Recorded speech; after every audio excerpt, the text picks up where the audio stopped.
would be very obliged if all of you stick to your 10 minutes.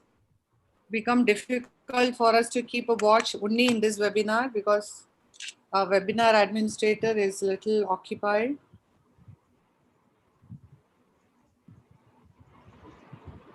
Realize. A very good evening to one and all of you for an interesting learning webinar update series in corneal lamellar keratoplasty. Today, we have the very best on the expert panel and a very learned set of speakers who would journey us through all that we need to know about lamellar procedures of the cornea. Before we break off into this webinar, I want us to pause, pay our homage to some great human beings we've most unfortunately lost in this pandemic, and many more very precious loss of loved family members and best of friends. We from ARC grieve for all of them and would pray strongly and stand strongly with all of you in these very, very tough times. Dr. Mukherjee is no longer with us, a doyen in ophthalmology, a clinician, surgeon, and a teacher of very high standards with a commitment to take ophthalmology many, many strides forward. We would really miss this very noble personality, a loss to our fraternity forever. I would request our respected Dr. Titiyal to speak a few words about Dr. Mukherjee, whom we've lost most unfortunately. Dr. Titiyal? Dr. Titiyal, you're there? Yeah. Yeah. Thank you, Dr. Chitra. Can I share a slide for him? Yeah.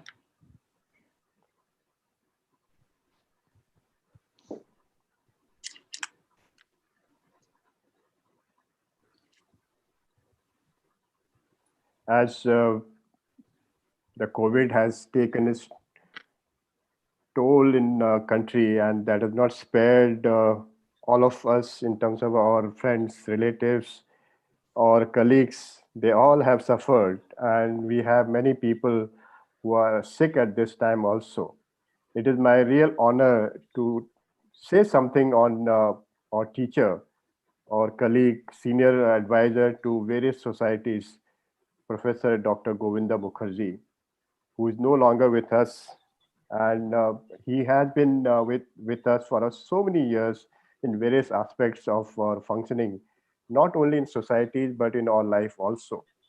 He did his MBBS from Calcutta Medical College. Subsequently, he came to RP Center, where he did MD and did a registrarship in cornea. And he joined RP Center as faculty.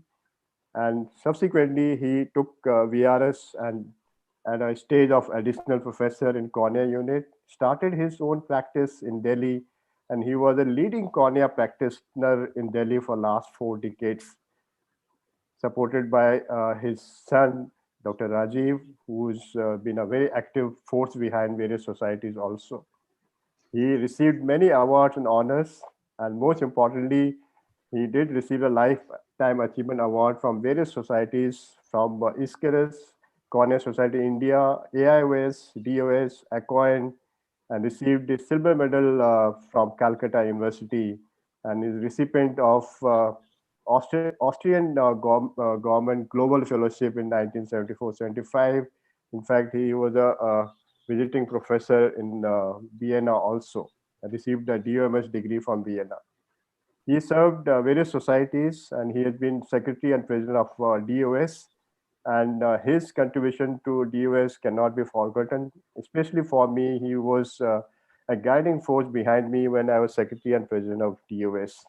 He was currently president of IBANG Association of India and Ocular Trauma Society of India, and past president of Indian Society of Cornea Refractive Surgeons. Notably, he was a teacher to teachers. We all know him, and he received oration from DOS also, SN Mittal and PK Jain, and Air Marshal Bopara gold medal from Ocular Trauma Society of India. I think nothing much can be said in terms of his contribution to our society. We are indebted that he was there behind us in all respects of functioning of societies. And I feel for Rajiv, who's going to take over whatever he taught us in respect to humanity, working for students. He was a teacher for all of us, especially in the cornea, and he did so much work in Delhi to uplift the corneal eye banking systems, the teaching in DOS. And I think this is my humble request to people listening to us, that we do give a respect to our departed soul, not only for Dr. Mukherjee. So many of our colleagues have left us. I feel for them and their family, and pray to the God that we do respect this pandemic and save ourselves and our families. And humbly, I pay respect to Dr. Govinda Mukherjee. Let his soul rest in peace. Thank you, Dr. Titian. Just as Sir was talking about Dr. Mukherjee, one more ophthalmologist from Delhi has passed today, Dr. Ravikant Gupta, and his wife, again due to COVID. So just wanted to put. Thank you, Dr. Namrata. We shall now go on to our expert panel, Dr. Jeevan Titian, who leads the team, who heads the cataract, cornea, and refractive surgery at RP Center of Ophthalmic Sciences, and has had over 180 publications to his credit, two books, 27 chapters in various textbooks, and some most coveted international and national awards, and awe-inspiring long list of orations to his list. We have with us Dr. Namrata Sharma, Professor of Ophthalmology, RP Center, Honorary Secretary of AIOS, who has led AIOS amazingly in these difficult times with an astuteness beyond her years, and of course has all those amazing number of publications, mind-boggling lists of awards and accolades. We have next on our panel Dr. Rajesh Sinha, another great professor of ophthalmology, RP Center, who's also the honorary treasurer of AIOS, a quiet, consistent, hardworking person, a very impressive leader, and a surgeon of great repute and talent. We have with us next Dr. J.K. Reddy, Director, Shankara Eye Care Institutions, an extremely innovative and a brilliant surgeon to add strength to our webinar. We have with us another very dynamic surgeon, Dr. Srinivas Rao, who after a solid, strong tenure at Shankar Nethralaya, a stint as a professor in Chinese University of Hong Kong, started his own surgical center as a director of Darshan Eye Care and Surgical Center, has published extensively, authored textbooks, mentored fellows in his Cornea Fellowship Program, a truly prolific personality and teacher par excellence.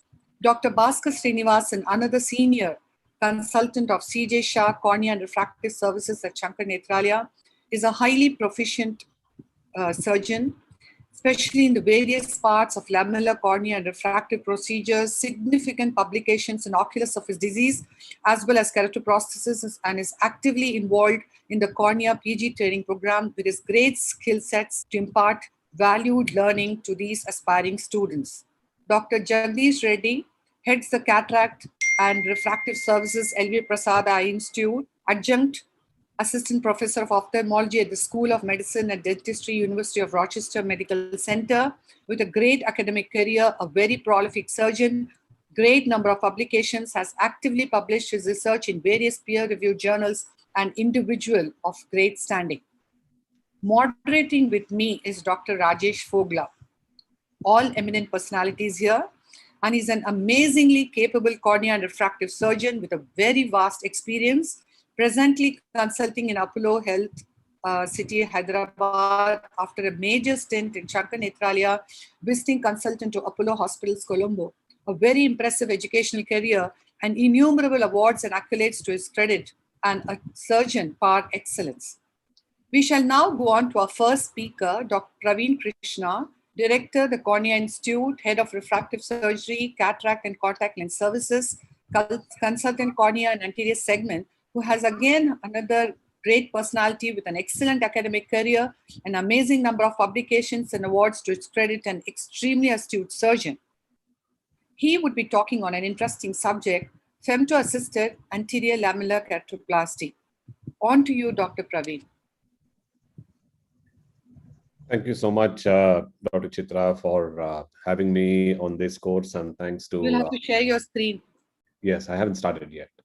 I also thank all the panelists and the AIOS ERC for this opportunity, and it looks like it's a fantastic group of speakers as well as topics that you've put together today, both for learners as well as for experienced surgeons.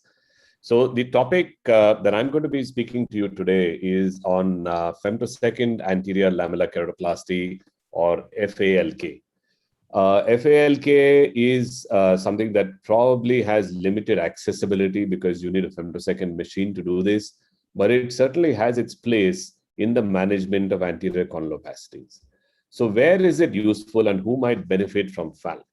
Typically, patients who have pathology limited to the anterior stroma of the cornea, like anterior stromal corneal scars or corneal degenerations that are in the anterior stroma like BSK, or corneal dystrophies that tend to be mainly in the anterior stroma like granular, will tend to benefit from FALK.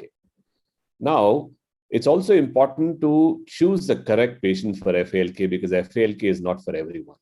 And to do this, you should be able to choose or differentiate corneal lesions that are elevated and that are non-elevated. Let's look at a couple of examples. This is an example of a patient who has a non-elevated corneal lesion. This is haze after PRK. So the ideal procedure for this patient actually might be a PTK because the lesion is also quite shallow. So for elevated lesions like this, the ideal procedure again might be LK and not even an FALK. And I'll explain why that is so in the two case examples that I'll share with you. So for PTK, if you can actually distinguish between elevated and non-elevated lesions, if you have a non-elevated lesion and a smooth epithelium or an irregular epithelium, with a smooth epithelium, you can do something called a transepithelial PTK.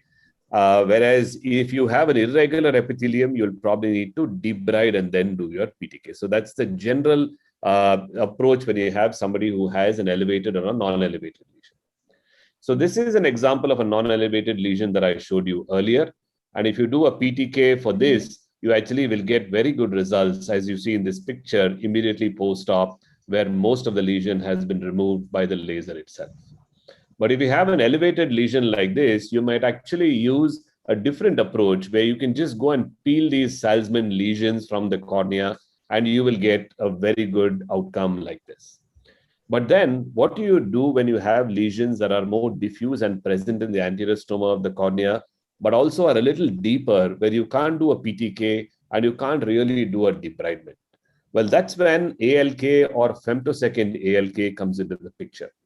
ALK typically is going to be covered later, but typically this is a method where you can either manually or using a microkeratome remove the corneal tissue that has the scar and replace it with a clear corneal tissue.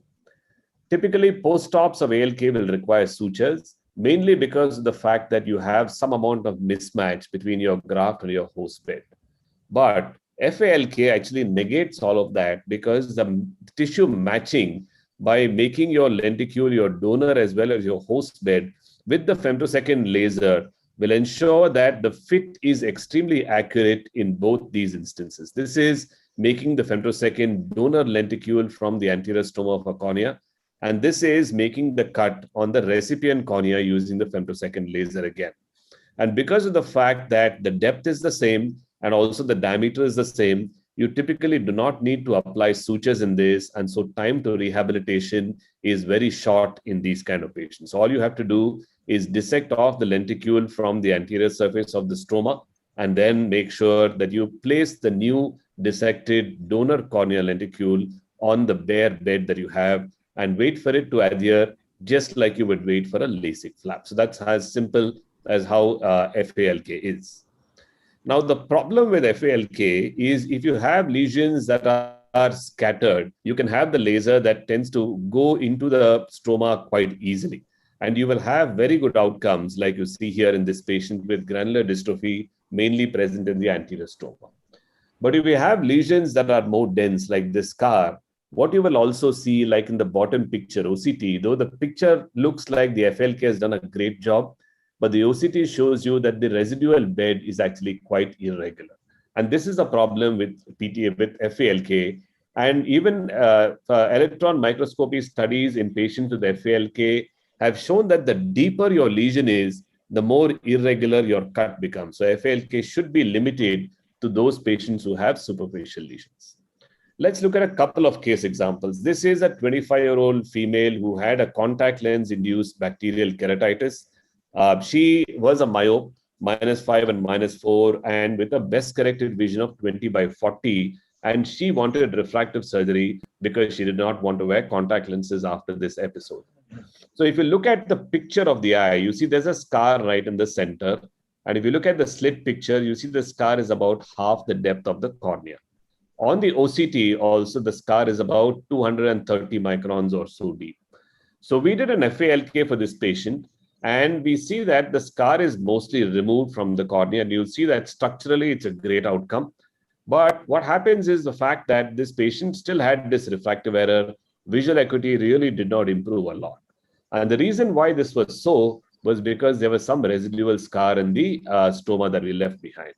So what we did was we lifted the flap of the FALK, then did a PDEK to the residual stoma, and then this patient had better visual acuity improvement, improving to 20/40 with correction. And eventually this patient underwent a PRK and then had a very good visual outcome with 20/25 uncorrected visual acuity. The advantage here was the fact that we added tissue with the FALK so we could ablate the refractive error later on. And that was the advantage. But then we must remember that functionally FALK might not be the best surgery in all cases. Now let's look at our second case. This is a patient who is a 25-year-old female who underwent microkeratome LASIK and then underwent 3 episodes of flap lift and scraping because she had epithelial ingrowth. And when we saw her, this is how her cornea looked. She had partial resorption of the flap and dense epithelial ingrowth. And you can see that this is limited to about 200 microns from the anterior surface of the cornea. So for this patient, we did an FALK again. What we did was we used the Zeiss Visumax laser, again, no financial interest. But then we created the lenticule from the host bed, and then we excised and we dissected this off the cornea. And there are a couple of interesting things that you will notice here. Once you dissect, you see the dissection is not as smooth as you saw in the earlier case, and that's because the ingrowth was relatively dense. After we removed this, then we replaced it with a clear lenticule that we sourced from a donor cornea. The patient did relatively well, and this is the patient in the first month post-op. And you'll see the OCT shows that the ingrowth has been completely removed. There is some irregularity of the stomal bed. But eventually, with time, she did really well. And she, after a PRK on the surface, achieved a best uncorrected visual acuity of 20/25 again, which I think is a really good outcome for this patient after FALK. So when you are looking at a lesion, to summarize what we've learned about anterior lamellar keratoplasty and FALK, I told you that first thing you need to do is to decide whether the lesion is non-elevated or elevated. If you have a non-elevated lesion, and if you have a smooth or an irregular topography, if you have a smooth topography, you also should measure how deep the lesion is. If the lesion is less than 100 microns deep from the anterior surface of the cornea, then the ideal surgery to do is probably a PDEK because you'll only be removing a limited amount of tissue. If the topography is smooth, but the lesion is extending more than 100 microns beyond the anterior surface of the cornea, that is where FALK probably has a very good chance of giving a good outcome for these patients. If the topography is irregular or the lesion is elevated, like I said earlier, and if the lesion is less than 250 microns from the surface, you can do a manual LK that you'll hear about later. Or if it is greater than 250 microns, you can consider doing a DALK.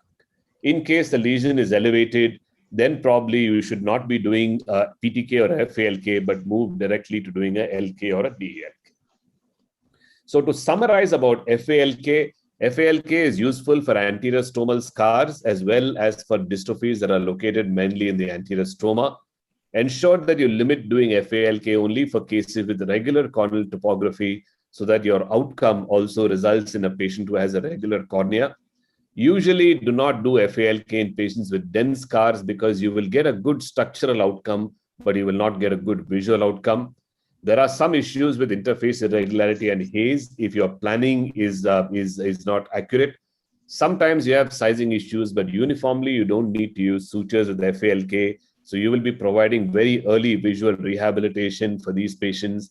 And that I see is the biggest advantage of FALK over the other anterior lamellar procedures or even procedures that will need sutures. Thank you very much.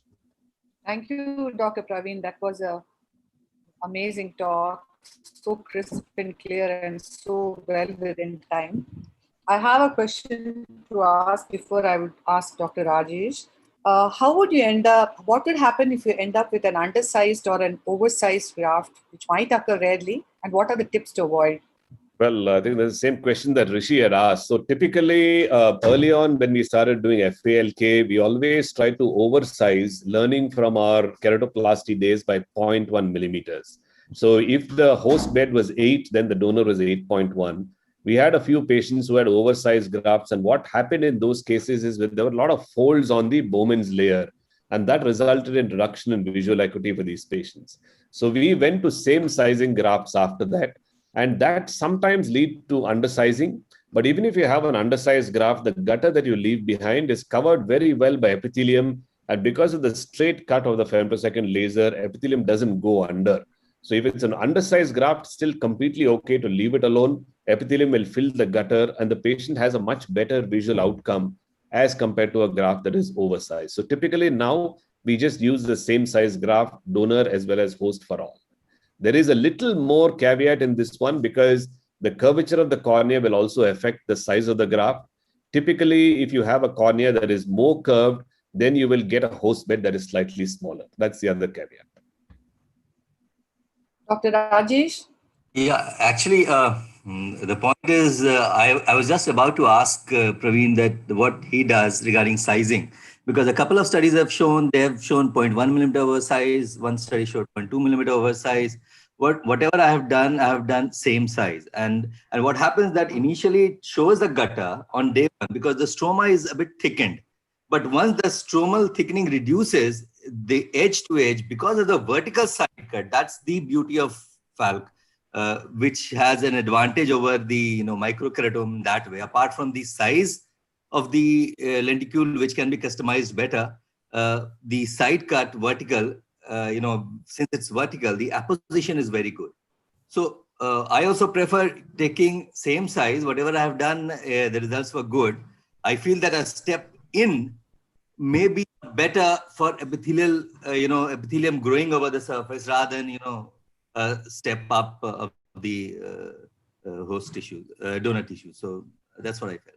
Dr. Rajesh Fogla, you have anything to ask? Well, I think Praveen has covered most of the points, and we are going to have another talk on use of microkeratome, because that is where people have confusion between using the ALTK versus using femtosecond laser. Sizing is more of an issue when you're using the microkeratome. With the femtosecond laser, yes, you can obviously go in with the same size graft. It is very important that when you are preparing your donor, you should not allow your donor to desiccate, because if that happens, then also you can have your graft shrink very quickly. And for the Zima that we use, instead of making vertical cuts, we made angulated cuts where the posterior diameter is larger than the anterior diameter. So what happens is, if I make a 150-degree cut and the posterior diameter is larger, my donor graft kind of goes into the slot. So it kind of much more secure once you have placed it without the sutures. So there, if you want, you can go in with a 0.1 millimeter larger. But then, as Praveen rightly pointed out, that even a 0.1 can sometimes feel like oversized, especially if your graft has been overhydrated. That means if you have kept your graft, prepared your graft, then put it back in the donor solution, it will absorb more fluid. Then it will not only thicken, but it will also look bulkier. So when you place it in the bed, you find that it doesn't fit very well. And yes, we always have the advantage of being able to do a subsequent refractive surgery to further refine the visual outcome. Chitra, I had just one question for Praveen. That was Praveen, apart from Visumax, which you used for Falk, have you used any other machine? And do you think, are there differences in the parameters of, the two machines? Because I'm sure you've done it on multiple machines. No, I've used the Visumax as well as the FS200, and now we prefer the FS200. Again, no financial interest, just because the fact that it seems as if the laser can blow through the scar a little more easily. The Visumax is a much gentler laser, and I think the laser energy is not enough for it to cut through scars that are dense, whereas the FS generally goes through scars more easily. I've seen this being done on other machines like the AMO, IFS also, and that seems to work very similar to the FS200. Dr. Jagdish Reddy, do you have anything else to ask? Are you there with us? Yeah, I'm there. So, yeah, no, Praveen has covered everything. Like, I do have similar experience using both Visumax and FS200. So I think we do follow the same protocol of having the same size, and the results have been pretty good. Yeah. Do you all have different configurations or always go for a straight cut with Falk? No, we in FS200 you can customize, but we prefer doing it in a straight cut. That's what we've been following, and the opposition is pretty good, so we stick to the straight cut itself. Thank you very much. We shall now go on to our next speaker, Dr. Vikas Mittal, with a 16 years experience in cornea and refractive surgeries, who is the director of LJI Institute, a very capable prolific surgeon, and he is going to be talking on manual dissection in DALK. On to you, doctor. Can you share your screen? Yeah, I'll just share.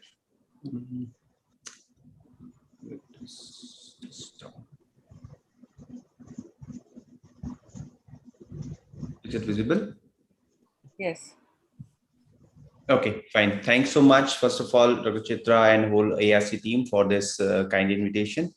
There was a beautiful talk on FALK, so we were in anterior stroma. So now I'll go if there's a lesion which is, deeper stroma, or where we'll do a DALK. And my job is to tell you how we perform a manual dissection DLK. And for this, I'll just take you through how I have learned this and how I generally perform it. For manual DLK, you cannot have any financial interest. So I started doing DLK close to 15 years back after my fellowship, and my first 6 DLK were 100% failure. So all 6 DLK I had to convert into penetrating keratoplasty. So at that time, I thought that maybe, I'm not a very good surgeon, or maybe this is not my technique. And I thought maybe then I started even trying to convince myself that PK is even better. I started telling myself that, if keratoconus dystrophies, PK has very good results. So maybe I should do only PK. I shouldn't do DLK at all. And then I visited Baroda to Dr. Paras Ben Mehta and stayed there for a day in her clinics. And there I told her, Madam, see, the DSEC is easier than DLK. That's what I told her. And she said, no, Vikas, you can do it. You can definitely do it. And she showed me a few of her cases. And she says, you can do it. The only thing you have to do is get this bubble out of your mind.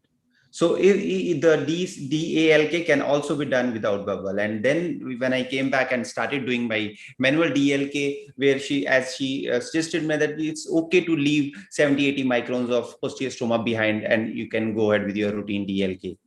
And then I started seeing my DLK post-op, which was quite exciting. Although in the first couple of days, it was looking a bit hazy, but once this 1 month or later on, it was absolutely pristine. And I was feeling very good that, actually I can do a DLK.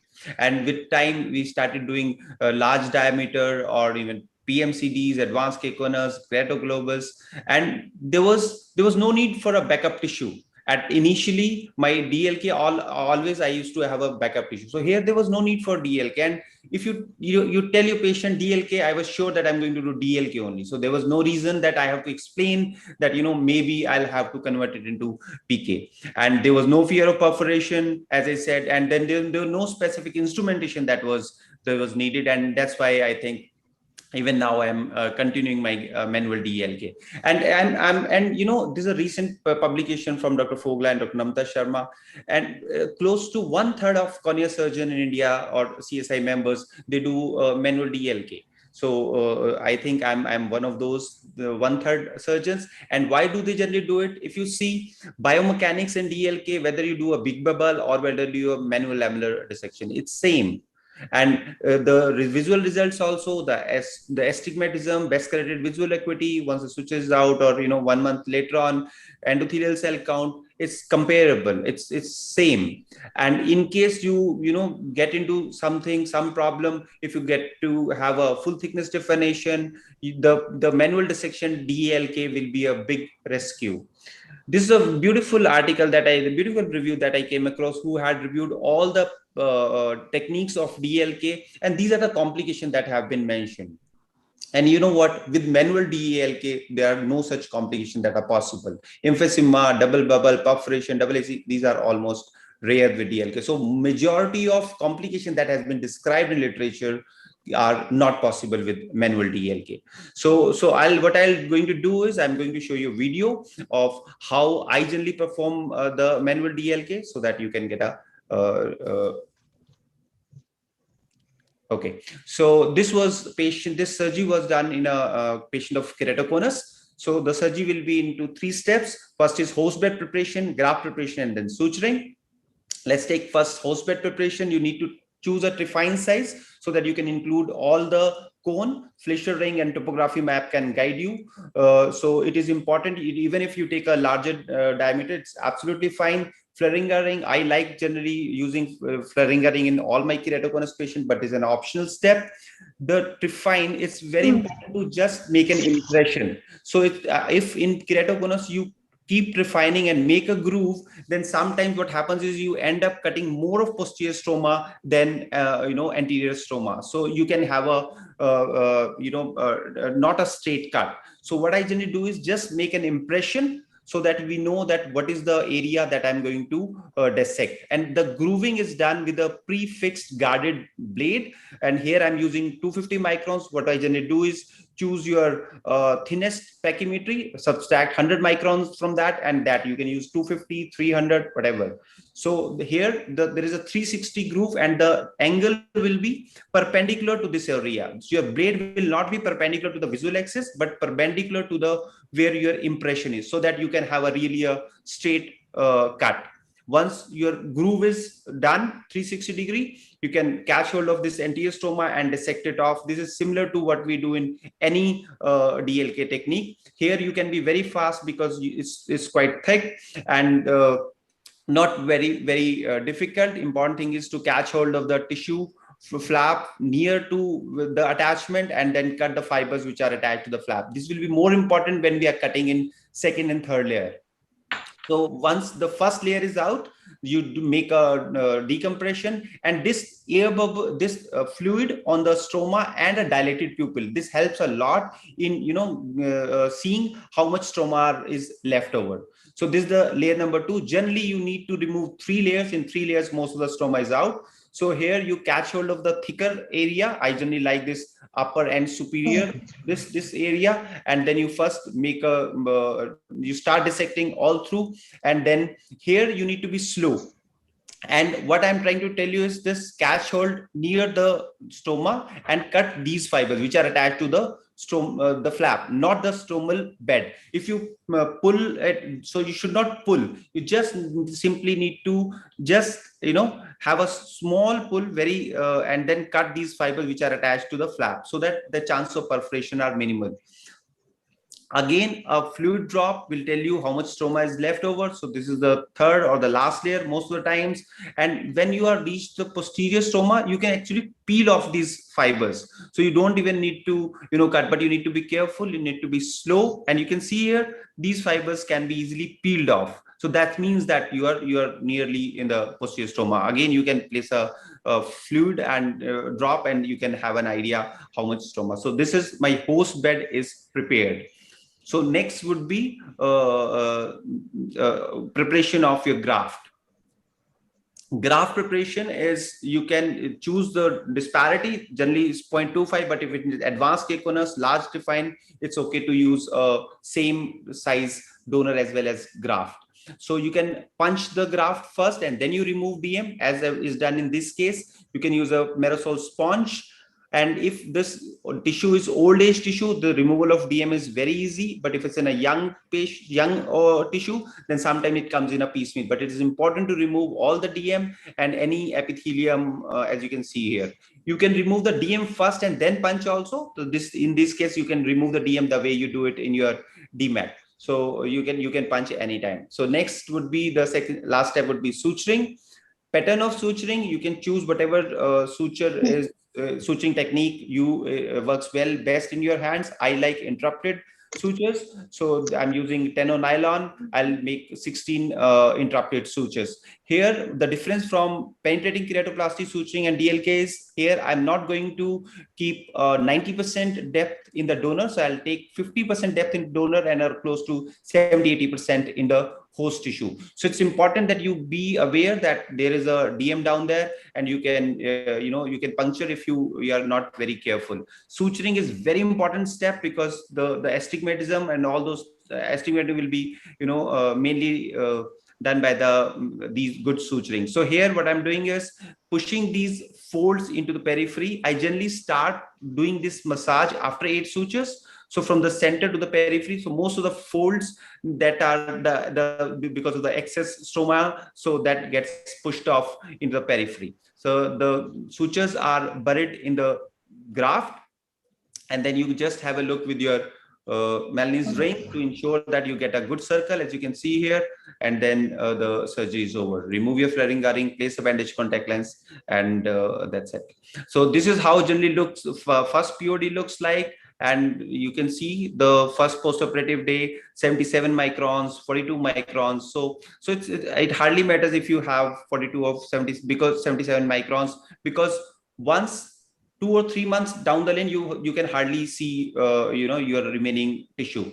So there has been a few publications where penetrating keratoplasty has shown a better visual outcome, and it's mainly because if you leave thicker stroma in that residual tissue. But if it's very less, then it hardly matters. But once all sutures are out, it hardly it's very difficult to see where your residual stroma is. So you can see 1 year, 2 years down the lane. So overall, so no need for backup tissue. DLK means DLK. No perforation, no special instrumentation is needed. So actually bubble got out of my mind, and even after 15 years, I'm still following my manual DLK. Thank you so much. Thank you very much, Doctor. That was an amazing talk to hear and very practical tips. I just have one question to ask before I hand you over to Dr. Rajesh Fogla for more discussions. If you've had an unsatisfactory BCVA post-DALK, how long would you actually wait before you decide to convert to PK?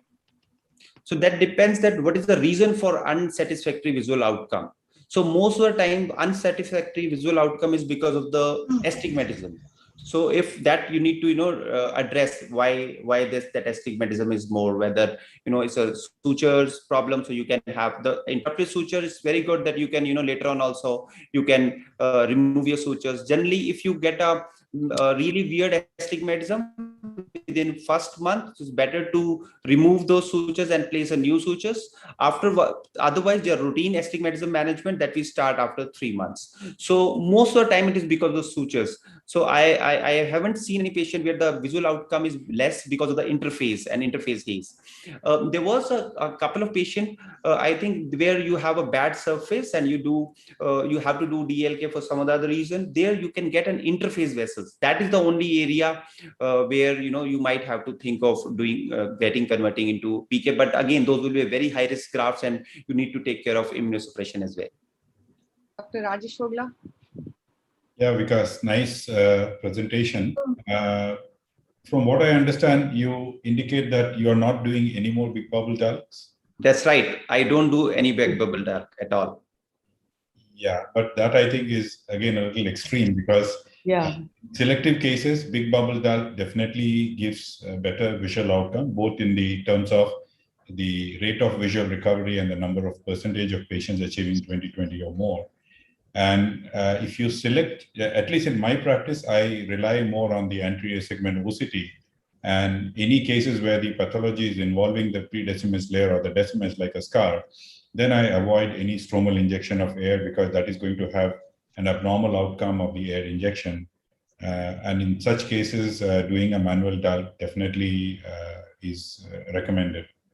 And in your surgical video, you were doing all your dissection using the same sharp crescent, or do you modify the instrumentation? Yeah. So generally the first, second and third layer will be a blunt crescent. use crescent, and the first will be the same, the prefix depth and the same one. And you know, if I have seen my big bubbles, the initial ones, and the manual DL, somehow I found that if you have these 50-60 odd microns stroma left over, you can't even make out even in the OCT later on. So I think the main difference in visual acuity would be in the first month, or maybe, you know, first 2-3 months, but later on what I have found is it's same. But I agree, you know, the big bubble DLK is also extremely good technique. Yes, because I think the key point that you made was having a residual bed which is going up to 60-70 microns. But for somebody starting out with DALK surgery, how does one, you know, recognize that they have only 60-70 microns, unlike you have an intraop OCT like what Dr. Namrata has? It may be sometimes a little difficult. So what are the tips on recognizing? Is it just multiple layers of dissection, or is there anything else that you would want to? So what I generally, we don't do any intraoperative pachymetry. So as I said, if you have a dilated pupil and you place a drop of fluid, so you get a hang of it, that how much stroma is left over. And in case your central part is, you know, around 50-60 microns, and in the periphery, even if you have a thicker one, it hardly matters. So it's the central part, but what I found is more important. And how do I see how much, you know, thickness of, I have reached that thickness is just, you know, after doing a few, got a hang of it, that how much stroma is left over. And then, as I said, that if you start reach a layer where you can easily peel off these fibers, so that means that you are already in position. Can I just make a comment here, Chitra? I think when we didn't have intraop OCT microscope, we did describe, and Dr. Vajpayee described a technique of diamond blade assisted deep anterior lamellar keratoplasty. So if you have that, then you can actually do a intraop pachymetry without having a OCT microscope, just a ultrasonic pachymetry intraop at the level where you're going to dissect, and preset your diamond blade to minus 80 microns. And what Vikas is saying and what Rajesh also says is perfectly correct, because there is a paper, if you see, almost 5 to 6 years ago, which has compared DALK, where the residual bed thickness was to the tune of 80 microns versus DALK, which was just dysmetic. And they said that if you leave 60 to 80 microns thickness, it really doesn't make too much of a difference in terms of, visual acuity or in terms of contrast. Although today, probably we will not, go by that. And still we will tend to think that if it is dysmetic, then the best corrected visual acuity and the contrast sensitivities are going to be good. So I think if you have a diamond blade, then you can always preset to that and make a groove, and then, try and get that thing. Although I do believe that in keratoconic corneas or extreme ectasias, it will be a difficult thing to do, to get that, same level over that bulge, which is there. Sometimes you tend to have at the apex, especially in keratoconic corneas, you will find that at the apex or at the thinnest point, you are down to about 30-35 microns. But if you go to the periphery, you will find that you still have 100-110 microns remaining. So the question then comes is the graft hole junction apposition. So if you're taking a full thickness donor and opposing it, while the sutures are in place, the graft host junction looks quite flat. But once you remove the sutures, you have a kind of bulge at the graft hole junction in the periphery, which then kind of induces aberration. And often you find that in such patients, once you do all the suture removal, often there is a drop in their quality of vision because of this change in the corneal topography. So for that, I think Massimo Bucin has shown a technique where they use the anterior cap from the DSEC surgery. So their grafts are only 400 microns in thickness. And for manual DALK, they place the 400 micron, and that gives a better apposition of the graft host junction. Thank you very much. We'll have more discussions as we go on. I will now introduce our next speaker, Dr. Shrish Kumar, who is a medical superintendent of the Eye Foundation Group of Hospitals, with a rich 21 years of a great caliber with innumerable publications and tips to achieve it. On to you, Dr. Shrish. Thank you, Dr. Chitra. At the outset, I would like to thank ARC for the opportunity. And my topic is big bubble technique. for DALK. So there are many surgical techniques which has been described by various authors for stromal separation, and it was actually discussed by Praveen also and Mithal. So the fastest and the safest method to reach desmids is a technique called big bubble technique, which was described by Anwar and Cheekman. And here the cleavage plane is between the stroma and desmids membrane, or stroma and the Duas layer. And it's called the big bubble DALK. The procedure is called big bubble DALK. And it's well known that when the air is injected into the cornea, corneal stroma, there are 3 types of big bubbles can be achieved. Type 1 big bubble, it's also called white margin bubble, which is the most common type, and the cleavage plane here is between stroma and the predesmatic layer or the Duas layer. And type 2 bubble is the bubble which has a clear margin. You can see here the clear margin, and it forms between predesmatic layer and desmids membrane. And the type 3 bubble is a mixture of these two, type 1 and type 2 bubble.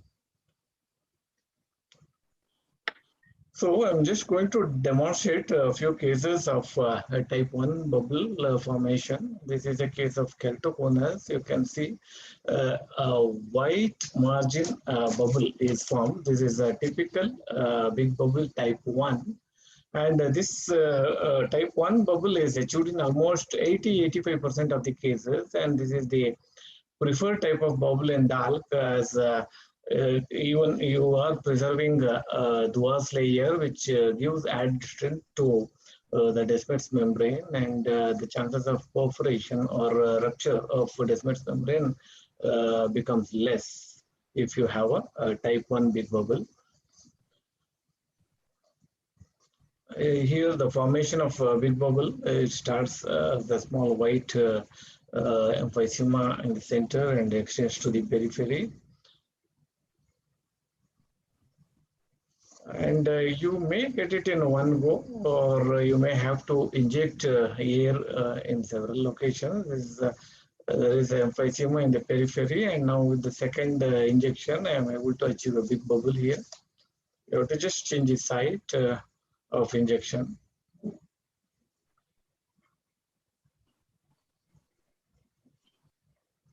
Or the air can escape to the periphery and to the center simultaneously. You have a nice big bubble here, but the air has escaped to the periphery.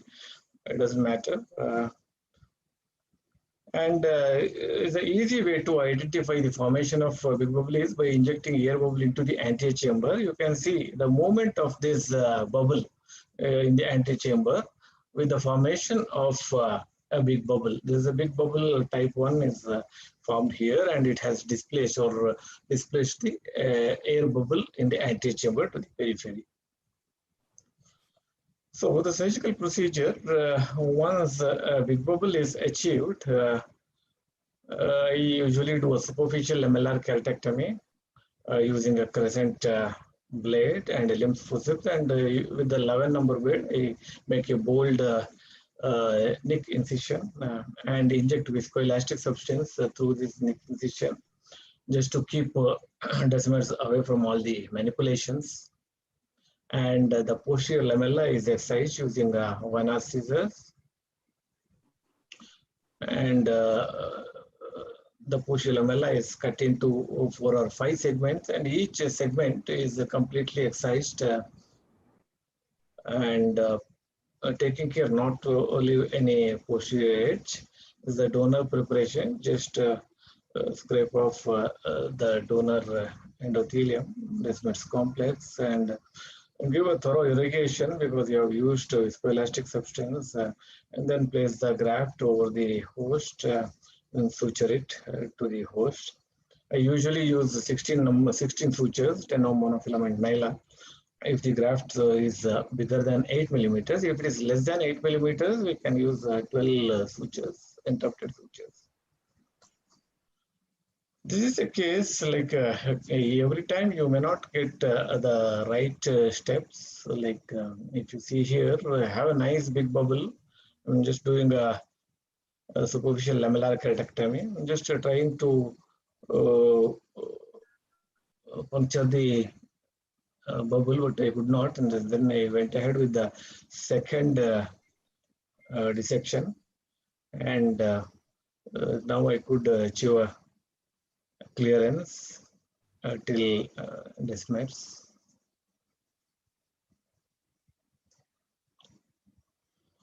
Another case of keratoconus, just injecting a bubble in multiple sites, but still I could not get a big bubble. It's just an emphysema of the cornea. There's a white opacification of cornea. Go ahead with the superficial lamellar keratectomy. Once the debulking is done, I inject air, and now this time I could achieve a big bubble, but I could not collapse the bubble. I was not bold enough to collapse the bubble. Maybe in the initial stage of your learning of this lamellar keratoplasty, it's better you collapse the bubble in the periphery, so you can go layer by layer, a manual dissection from the periphery, and try to collapse the bubble in the periphery.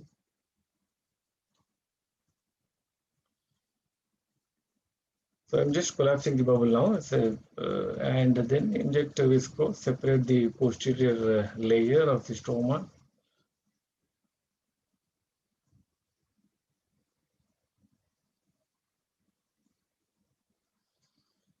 And suture the host tissue, donor to the host tissue. Coming to type 2 big bubbles, as we have learned, it is between Desmet's, and you can just observe this. There's a thin walled bubble which is formed here, which usually happens in patients with the scar, corneal scar.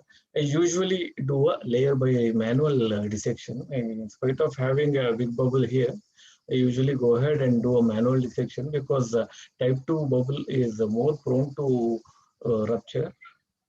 And you can do a disseminatic DALK, a pre-disseminatic DALK, if you achieve type 2. It's very important to observe these bubbles. Many times you may not be able to observe type 2 bubble. If it is associated with type 1 bubble, you concentrate more on type 1 bubble only. Another case of type 2 bubble formation. The classical teaching is type 2 bubble forms from the periphery, but here you see it is forming from the center, and it's a thin walled bubble. It's not a very big bubble. Usually you can achieve up to 10 millimeters, 10.5 millimeters of diameter, but this is around 8 millimeters. It's a type 2 bubble. Another case of type 2 bubble is a keratoconus. It's a reasonably large bubble, which is around 9.5 millimeters. It's a thin walled bubble. It tends to rupture with manipulation. And a case of mixed bubble. There's a small big bubble which is formed. There's a small type 1 bubble, and carefully if you observe here, there's one more bubble forming behind this small bubble. This is a type 2 bubble which is formed here, and it's a mixed bubble or a combined bubble, that is a type 3 bubble. It's a very interesting case. It's done almost 10 years back. Since it has some educational value, I just wanted to show it here. Carefully observe this. While injecting, there's one big bubble formed here and one more bubble. There are two bubbles. One more time, since it's not very clear, I just wanted to show it again. So one bubble is going to form. Yes, one bubble now, and the second bubble formed. Both are almost a large sized bubble. It's not partial bubbles. It's a type 3 bubble which has formed here. The same patient, after dissection, I could reach to Desmet's but there are some fibers or debris on the surface. This is a Duas layer. It's not necessary to separate it. It's actually ideally you can leave it. It gives adds strength to desmids, and that too using the sharp instruments like this is not at all done. It should not be done actually. We should not separate this Duas layer. It will not change the BCVA. And so far, so good. But if you see in the next step, I tried to remove some debris, the DM ruptures. It's a big tear. It is a white to white tear, almost a full extending from one limbus to other limbus. So you have to convert it into a PK. And the difference between type 1 and type 2 bubbles, so the anterior surface is actually in type 1 bubble, it is not very clear. You can see broken strands of fibers of collagen. And the surface is a rough looking surface, whereas in type 2 bubble or in type 3 bubble, the anterior surface of the disperse membrane is exposed to fluctuation of type 2 bubble here. And the surface, it is very smooth and it's featureless with no visible fibers on it. And this type of bubble is actually more prone or susceptible for rupture. This is the last video. This is a case of advanced keratoconus wherein I was actually planning to do a manual layer by layer dissection. If you see here, like there is a healed hydrops case. There is a perforation happening because of the irregularity of the anterior cornea here. There's a perforation, it is right in the center. And if the perforation happens right in the center, it's better we convert it.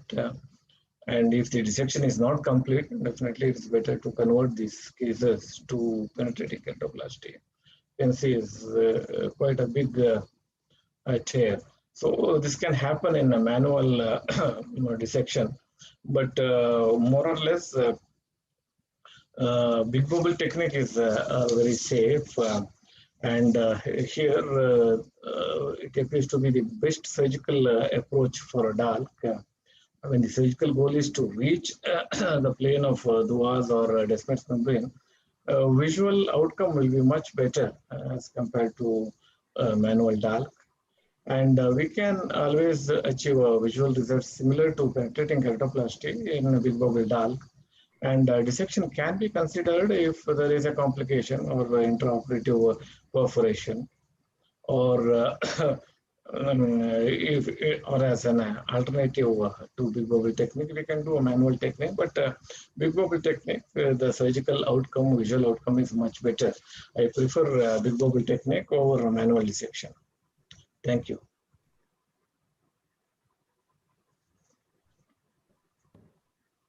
Thank you, Dr. Shreesh, for an amazing set of videos. But we've crossed time a bit, so I'm going to ask Dr. Rajesh to just take one question. Dr. Rajesh Fogla. Yeah, I can ask Dr. Tityal if he is around to give some tips on big bubble technique, whether he does it in all his cases or selective cases. No, Rajesh, I think all the big corneal surgeons are present today, and I think young people are going to be listening to us. My only humble request to a younger generation is, acquire OCT-based microscopes if you're going to be a future cornea surgeons. I think that is a necessity for our cornea surgeons. So people have to invest on that, because the visibility of surgical steps intraoperatively is the key factor for success.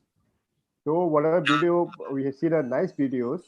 We have made so many other ways to assess the formation of big bubble, like a double bubble techniques, or people describe various key features of a big bubble formation. But at today's generation, I think people would have to shift on that as far as future is concerned. But yes, what Vikas showed and series showed us, things can be done without OCT microscopes also, but I think it is a necessity. I think Rajesh agrees on this. Thank I you. agree with you on this, sir. No, I'm pretty sure if I leave API center, I may not be able to acquire those. But for the younger generations, I think they have to think on this. If they think now, definitely they'll acquire these because all microscope in future is going to be OCT attached.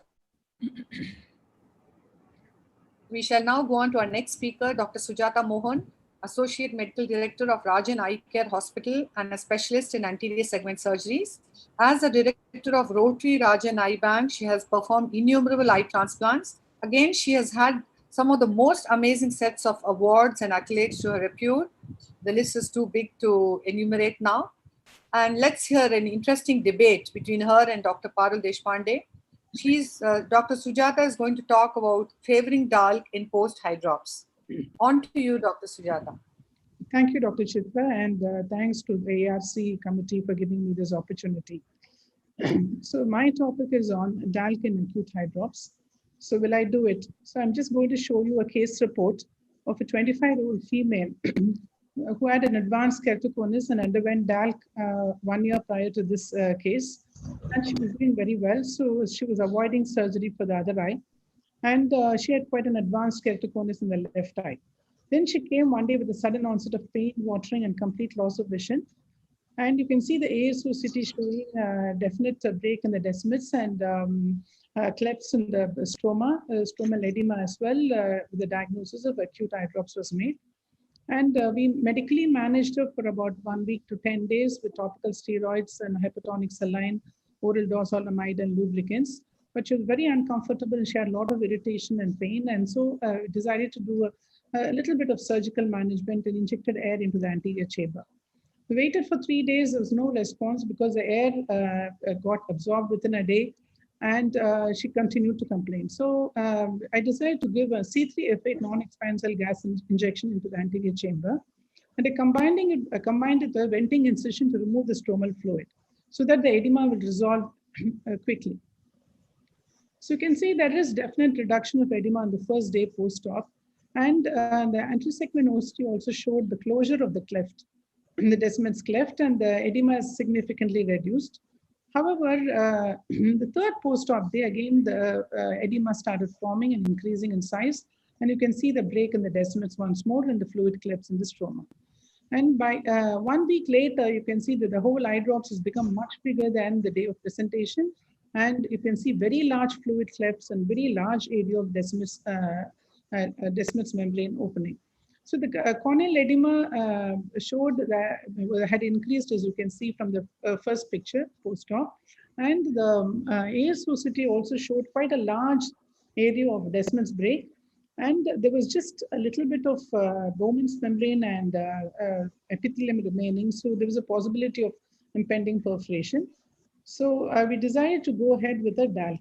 And this time, obviously, only a manual DALK can be done. So just to facilitate the dissection, we normally inject, particularly any patient we do a manual DALK. I like to inject air just so that the stromal emphysema will allow me to dissect more carefully. And this patient had about a 9 millimeter host definition done.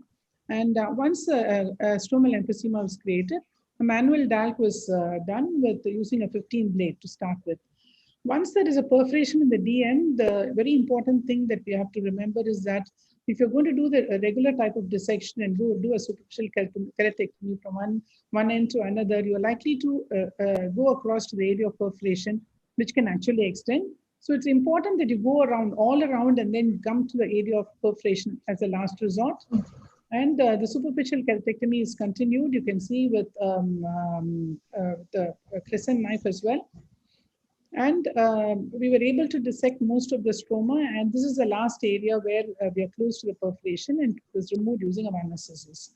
And deep manual dissection was again continued using the crescent knife till as much of posterior stroma as possible, which was visible to us and what was possible to do without too much of air escape, we managed to do it. And once we came to this stage, I decided to stop and used the same 9 millimeter graft for suturing. And this is a intraoperative picture, and this is a post-operative 1 week post-op picture. You can see some amount to this area of perforation, but the patient really was very happy because her visual acuity improved from PL to 618. And you can see the stroma, there is some amount of irregularity in the stroma on either side. There's a residual stroma, but in the area of perforation, it is almost absent here. So the question is whether DALK should be considered as a first option. No, definitely not, because most patients respond very well to C3F8 or even air injection. In this patient, we had a whitening of the cleft with impending perforation, and somehow I was not very happy doing compression sutures at that stage. So I decided to do a manual DALK. The other option is you can do an ultra-thin DSEK and DMEK, and there are reports of this which have shown excellent response. Because basically what you're doing is you're covering the gap, the cleft which has been created. And then once the endothelium gets populated, then the edema resolves. So the advantage of doing DALK in the acute phase is correction of pathology by closure of the DM, and anatomical correction of the ectasia as well. And refractive correction is also better because there's an improved corneal topography. The patient is able to see better. And regaining the corneal structure and transparency in one go, and retention of the host descemetes and endothelium. However, there can be some disadvantages, like operating on an inflamed eye, the risk of local anesthesia in these patients, need for expert surgical hands. You should be a good lamellar keratoplasty surgeon, and also the potential risk of perforation extending, so you need to have a good tissue in reserve. And most importantly, there can be residual stroma which can interfere with the vision quality. So I would like to close my talk saying that whenever you find yourself in the side of majority, it's time to pause and reflect and think if you can do something differently. These are some of my references. And once again, I'd like to thank Chitra and the ARC for the wonderful opportunity. Thank you. Thank you very much, Dr. Sujata. Let's hear Dr. Parul before we go on to some discussions. So Dr. Parul is going to say no to hydrops. And she's again specialized in cornea, cataract and refractive surgery, a very astute surgeon with a great presence in Mumbai. On to you, Dr. Parul. Thank you, Dr. Chitra. I'll just share my...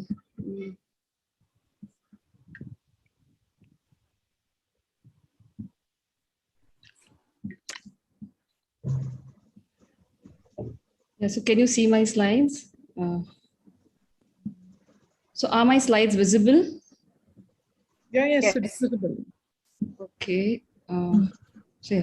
Thank you, Chitra ma'am. Thank you, ARC, AIOS for giving me this opportunity. So far we've heard from all the speakers that how wonderful is a DALK procedure, especially in patients with corneal ectasias. However, in some of the cases of post-hydrops, complicated cases, it may not be the ideal procedure, especially for a novice surgeon or an inexperienced surgeon. So corneal hydrops, as we know that it occurs only in 3% of the cases, it resolves usually over a period of 2 to 4 months, and it leaves behind a corneal scar, which usually hampers the visual acuity. These patients, however, can be improved with the contact lenses, but some of the patients still would require a corneal transplant procedure. So which procedure? DALK, as shown by Dr. Sujata Mohan, who's an expert cornea surgeon, or penetrating keratoplasty. So I would just try to prove some of the facts, clarify some of the facts while deciding to go with DALK or penetrating keratoplasty. So this is one of the articles. It was a retrospective study done by Basu and Reddy et al., where they have looked at 5 years outcome following penetrating keratoplasty in cases of resolved hydrops. And they found that the outcome, long-term outcome, as well as the visual acuity, despite having a higher rate of endothelial rejections, was excellent. So some of the factors that we need to look at when we are managing a post-corneal hydrops is corneal scarring. So if there is an extensive amount of corneal scarring, which is involving the descemetes membrane, and if it's centrally located, it is better to do a penetrating keratoplasty and not a DALK. So this is one of the patient. The left-hand side is the acute hydrops picture, and the right-hand side is the resolved hydrops. And look at the amount of scarring which is present in the deeper stromal layer as well as the endothelium. So this patient probably would do better in terms of better with penetrating keratoplasty if we are looking at better visual outcome. I can't. Okay. So in contrast to this patient where you can see the paracentral corneal deep scar, but it's not involving too much of the descemet membrane. This patient probably would do better with DLK in a normal surgeon's hand. Second thing that we have to look at is the health of the corneal endothelium in these cases. So it's been seen that the post-hydrops cases, the corneal endothelial cell density remains good in majority of the patients, but about 20% of the patients still will have 15% or more drop of the cell count. Besides, the morphology usually gets affected in most of the cases of acute hydrops. The second thing is that when we compare a long-term visual outcome, as far as the endothelial cell loss is considered with DLK and penetrating keratoplasty, it's been seen that an uneventful case of DLK without an intraoperative corneal perforation has a much better endothelial cell count at the end of 1 year when compared to penetrating keratoplasty. But if you have an eventful DLK with an intraoperative corneal perforation, the endothelial cell loss is equivalent in both DLK and penetrating keratoplasty at the end of 1 year.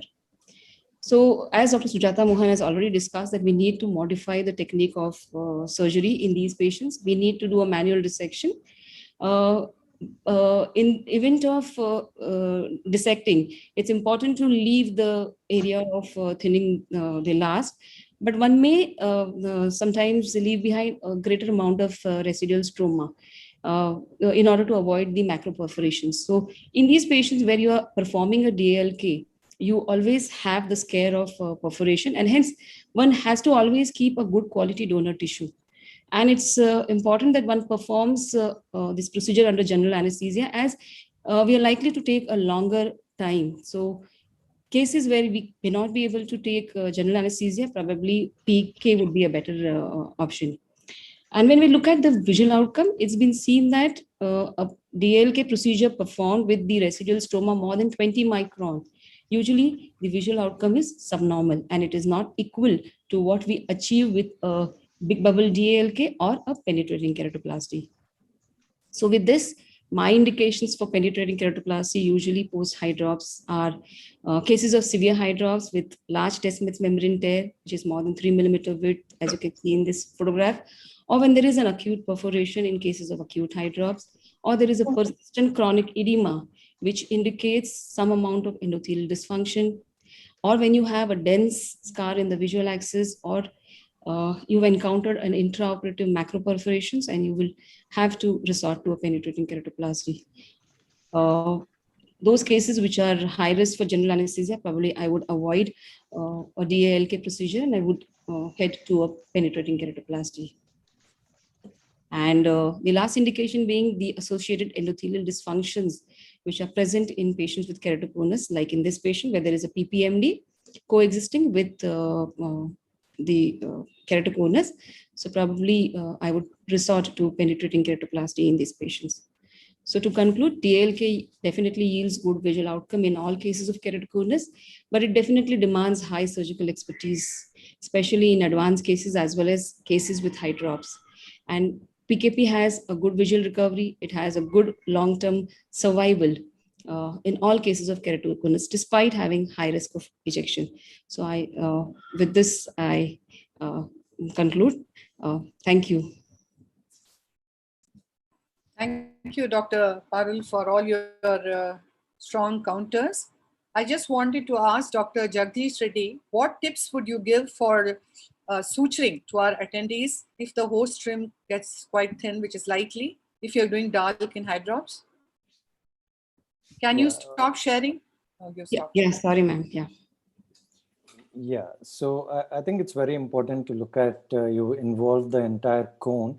So if you do have a thinning in the periphery, that means you do have a part of ectasia still left over. So I think it's very important pre-operatively to look at the extent of the cone, and using a slit lamp examination and marking on slit lamp examination the extent of cone, and looking at the topography as well, and on table trying to remove everything, you may not have difficulty while suturing. But if you have some amount of ectasia still in part of your trephination, and you're going to end up with thin cornea in that area that may cause difficulties. Usually with keratoconus, we don't face much problem in suturing, but you do encounter an issue with PMCD, wherein you have inferior thinning, and keratoglobus. That could be one of the situation where if you get mistaken by that it's a keratoconus and try to do a keratoplasty, wherein you would have various lot of difficulties during suturing. Dr. Bhaskar Srinivasan, I want you to ask you, if it is a situation where there are deep vessels which have happened in hydrops, or if there's an allergic eye disease, in those situations, would you still prefer to suggest PK for hydrops? So basically, when you're looking at an option between PK and DALK in a high-risk situation, I would probably want to err more in terms of a DALK rather than a PK to begin with. The issue is if it's a post-hydrops case, you might not be able to bear the DM. So you might actually sometimes end up having sutures getting loose faster. You might end up having vascularization, tricking into the interface and such. But if it's a very vascularized or an allergic eye disease, and most of these eyes will probably require a much larger graft, 8.5, 9, or 10. So if you're doing a large graft, hot bed, uncontrolled allergy, these are all factors where the risk of rejection of a PK is going to be higher. I would prefer to do a DALK. If the haze in the center doesn't give me a good visual recovery, I can always go ahead and do a central 7mm or an 7.5mm PK subsequently, which is at least limiting my allogenic tissue more to the center away from the vascularized periphery. Thank you very much. Dr. Rajesh Fogla, anything to add before we go on to our next speaker? I think both the speakers have valid points among the cases that they have discussed. But in my practice, if we see a hydrops, we always try to medically manage by either using compression suturing combined with gas bubble in the anterior chamber. Because in majority of cases, once the hydrops resolves, the patient's visual acuity also improves. So you can get away without doing a corneal transplantation procedure. And also, surgery also becomes easier when the corneal edema has resolved. You can do, even if you are doing a manual DALK, you can achieve a much better dissection plane and give much better outcomes. And often you may find that the diameter of the graft that you require will be smaller when the edema is resolved. Whereas in the presence of edema, you will have to go and choose a much larger diameter because of the edema that's occupying the central or paracentral cornea. Thank you. So we shall now go on to our next speaker, Dr. Namrata Sharma, who is going to tell us how does Intraop OCT refine managing complications of lamellar keratoplasty. On to you, Dr. Namrata. Thank you, Chitra. So I would be talking to you about how does Intraop OCT help lamellar keratoplasty. And I would like to thank ARC, especially Dr. Chitra, for this opportunity. And having heard the talks before on DALK and also DALK in acute hydrops, I think things have become simpler. So all I need to do is just point out on what would happen on the Intraop OCT microscope. So basically, when you have an Intraop OCT microscope, you know the level at which the needle is there. So you will not cause any perforations. The air bubble can be seen by the Descemet's membrane, which has fallen back. And when you give a nick in the overlying stromal layers, you can actually see the overlying, the Descemet's membrane, which is going, you know, like a live image going towards the overlying stromal layers. Then subsequently, when you put the viscoelastic again, you can see that it goes down just like a kangaroo's pouch. And the important thing or the highlight of this is that you probably don't need a slit lamp, and this OCT is always attached. Not that you can't do DALK without it, but it just helps you to refine your surgical steps better, and you are more sure of things. So this is the bare Descemet's membrane over which the full thickness donor cornea without Descemet's membrane is then sutured. And again, then you can also see whether it is tucked in on all sides or not, or whether there are any gaps which are present. Likewise, very nicely shown by Dr. Shirish, the type 2 bubble, which is coming from the periphery, coming right up till here. And then again, notice that the level of the needle can be seen at what level you are at 90% depth or 80 or 70% depth. And then sometimes notice how fast the, when you give a nick in the overlying stromal layers, how fast the Descemet's membrane entire complex would move, Dua's layer complex would move. Now there are actually two bubbles here. One is a larger bubble which is trying to extend, and one is a smaller bubble. And unlike the previous surgical video that you show, as soon as you give a neck, just see so fast it is. And the speed has not been, edited at all. So you can just put viscoelastic and again get your Descemet's membrane Dua's layer complex beneath or get it down and then do the surgery as was shown before. Now, sometimes the bubble collapses when you're, doing the surgery. And so when that happens, then again, one has to take care of that. Now, this is the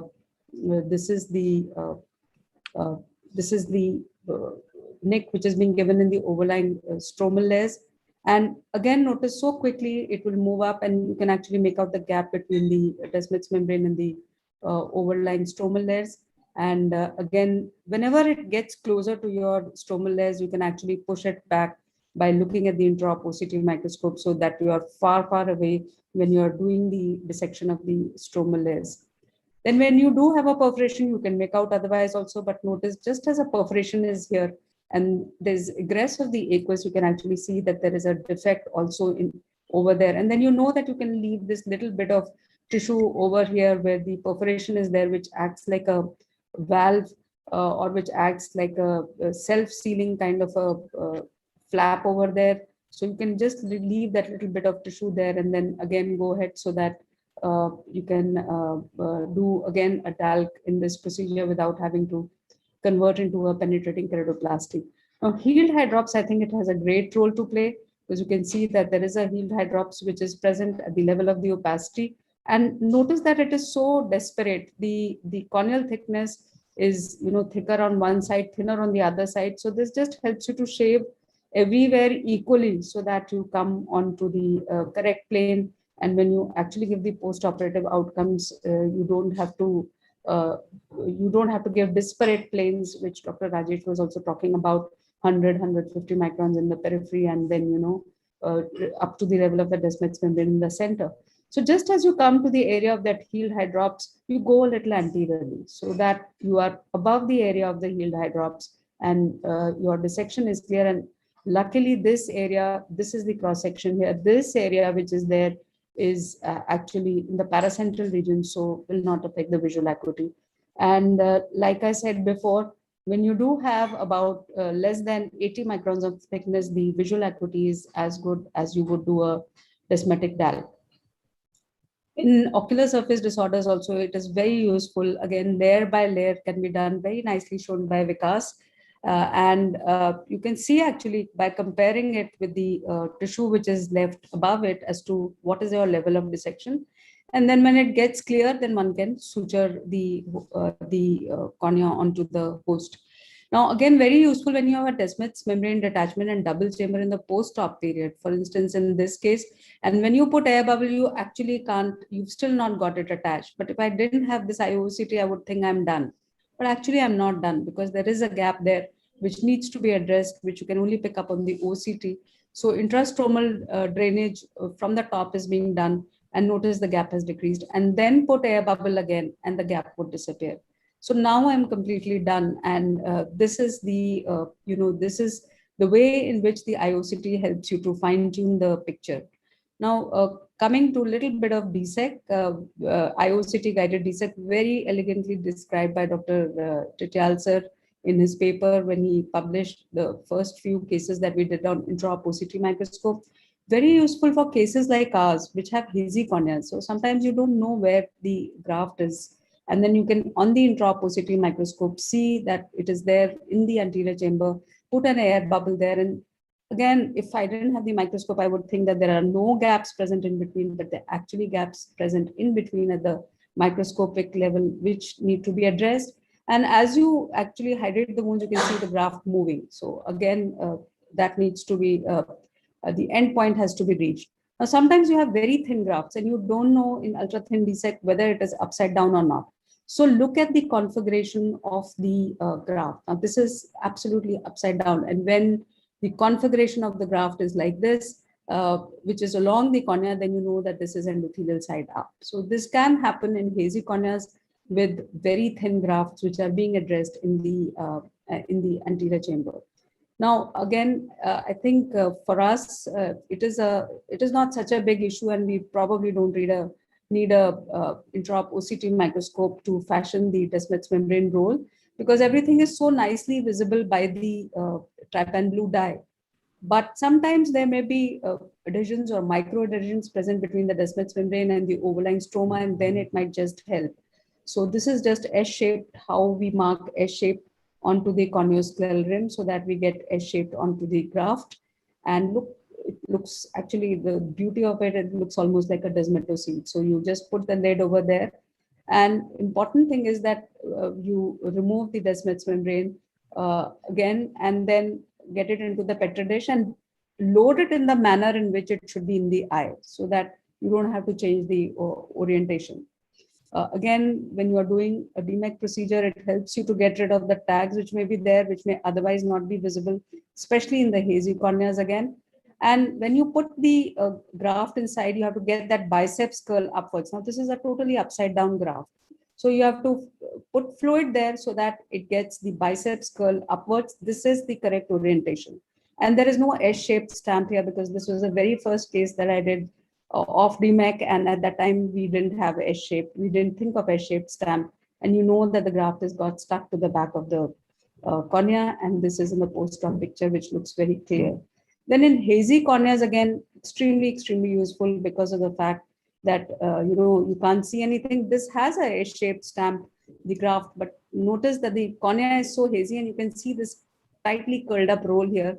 You can't make out where S is in this. So all you have is the intraop OCT again, which helps you. This is the biceps curl upwards. So both the biceps should curl upwards like that, and then you just tap, tap, tap, and get it in the correct orientation. And this is absolutely correct orientation, and you can't see the S here. So this again comes to your rescue. Now, sometimes there are folds in the DMEK graft such as this. Now, the folds in the DMEK grafts are absolutely different from folds in the dissection graft. Now, your DMEK graft is absolutely okay, and then notice that there is a fold here which is present in the side. So you can't go beneath the graft, you have to go above the graft. So you go above the graft, put some fluid over there so that it gets unrolled, which again can be seen on the IOCT that it has got unrolled, and then get the air bubble, and the right S is staring at you with no fold at all. So you know that you have finished the surgery with the correct orientation and the folds which have disappeared.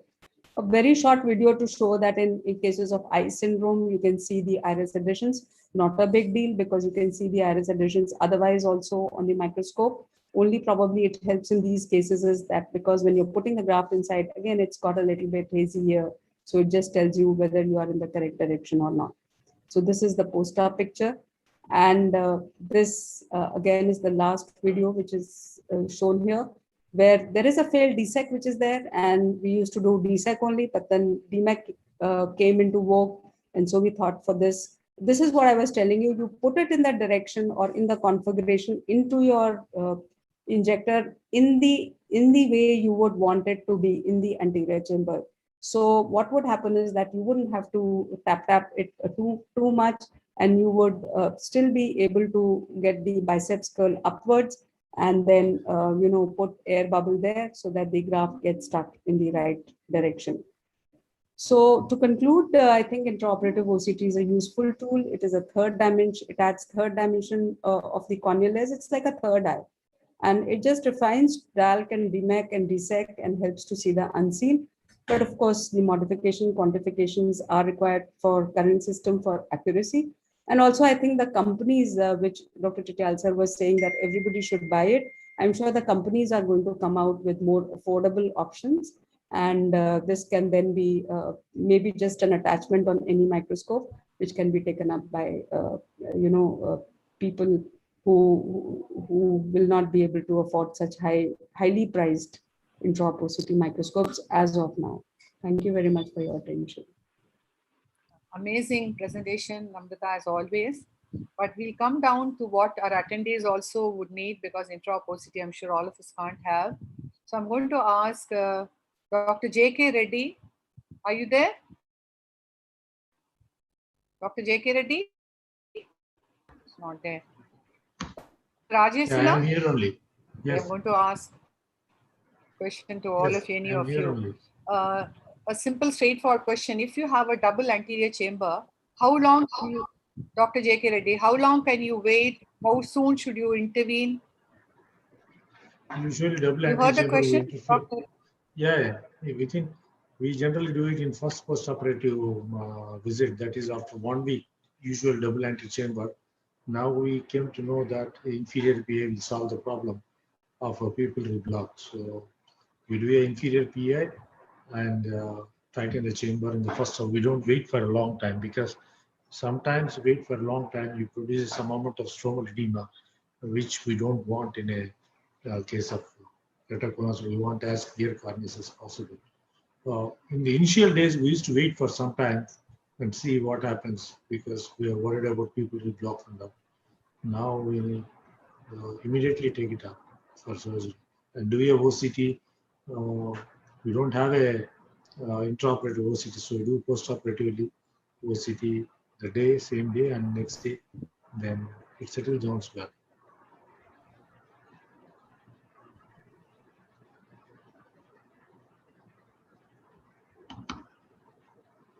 Dr. Rajesh, could you take a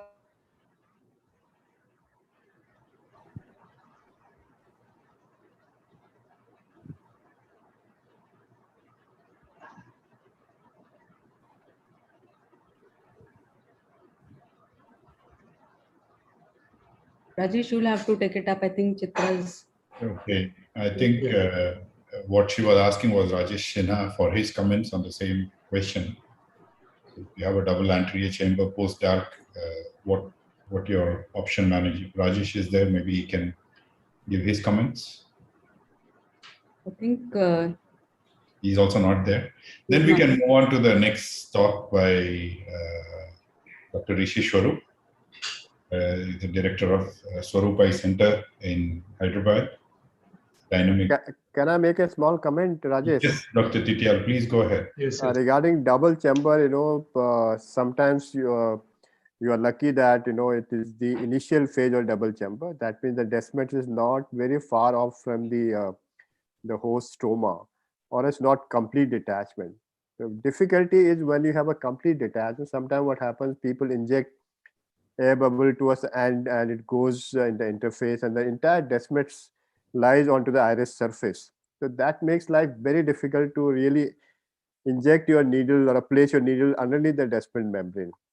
And there, I think the role of either the technique we've described, a double bubble technique there also, to realize that if you have a two bubble, create a two small bubbles, so you know that you are underneath the descemet membrane, or an IOCT microscope, which we discussed, we may not be there with everybody.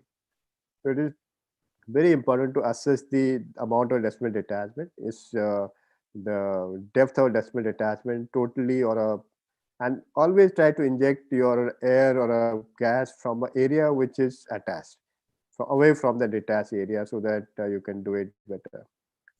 Just highlighted that point. I think very valid points. I think it's also important to identify the etiology why you have a double anterior chamber as well. It could be because of intraoperative break that you have had, or it can be because of retained viscoelastic in the interface itself.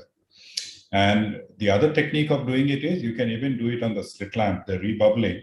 There the advantage is, because of the slit view that you make, you can make sure that your cannula or the needle is below the decimus membrane when you are placing the air bubble.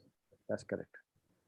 So we can go ahead with the next talk by Dr. Rishi Swarup. We have heard all the speakers talk about the big bubble DALK and the manual DALK, and Rishi is going to tell us what do you do when your patient is not happy and what are the refractive corrections that you can do after DALK.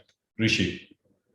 Thank you, Dr. Fogla, and thank you, Dr. Chitra, for involving me in this wonderful webinar. I think the lineup is fabulous and the topics are superb.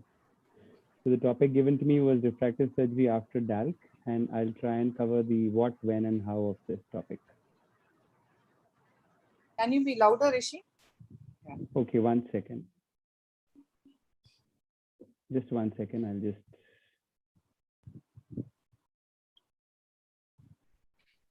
I think I'll have to change my settings.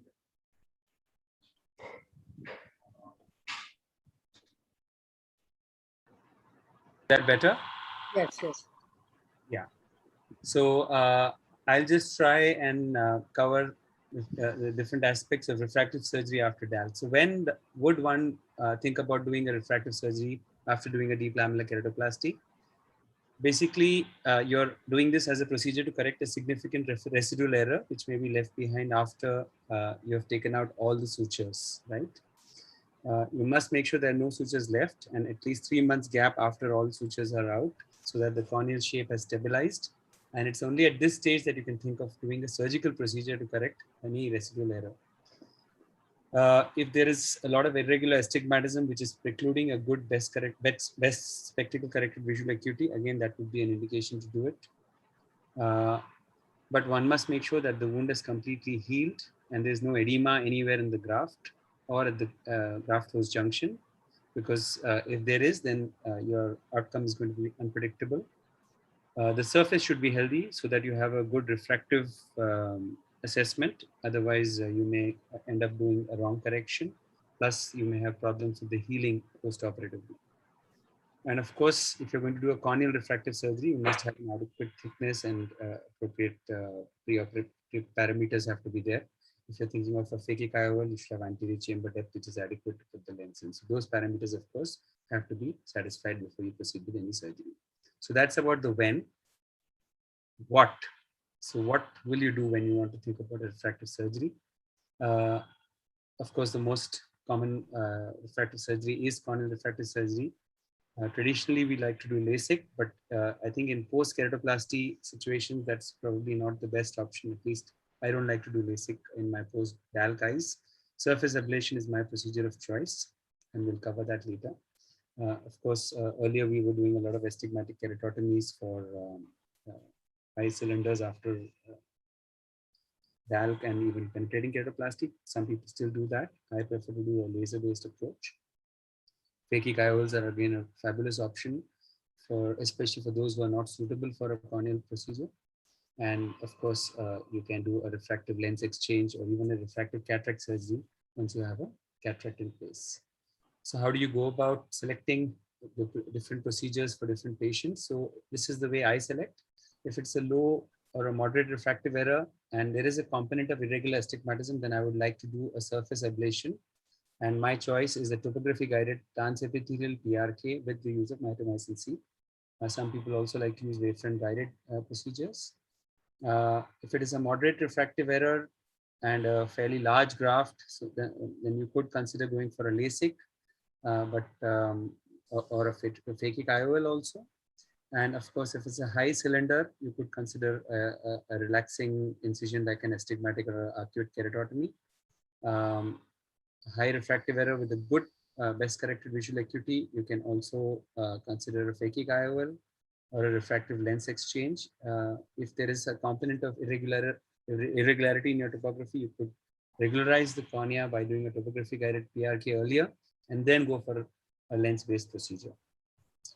And if you have a cataract or any lens changes, then obviously the choice of procedure is a refractive cataract surgery. Again here, if the cornea is having some irregularity, you can regularize the cornea with a surface ablation and then go ahead and treat the refractive error with a lens-based procedure. So in my practice, essentially, it's these two that I do mostly, and I'll be covering the others briefly, and I'll stick to the ones that I do more. So what are the objectives when you're doing a refractive surgery after a DALK? Of course, any refractive surgery, we think we want to do get an emmetropic error. You may want to do that. Of course, we want to improve the uncorrected and the best spectacle corrected visual acuity and improve the quality of vision.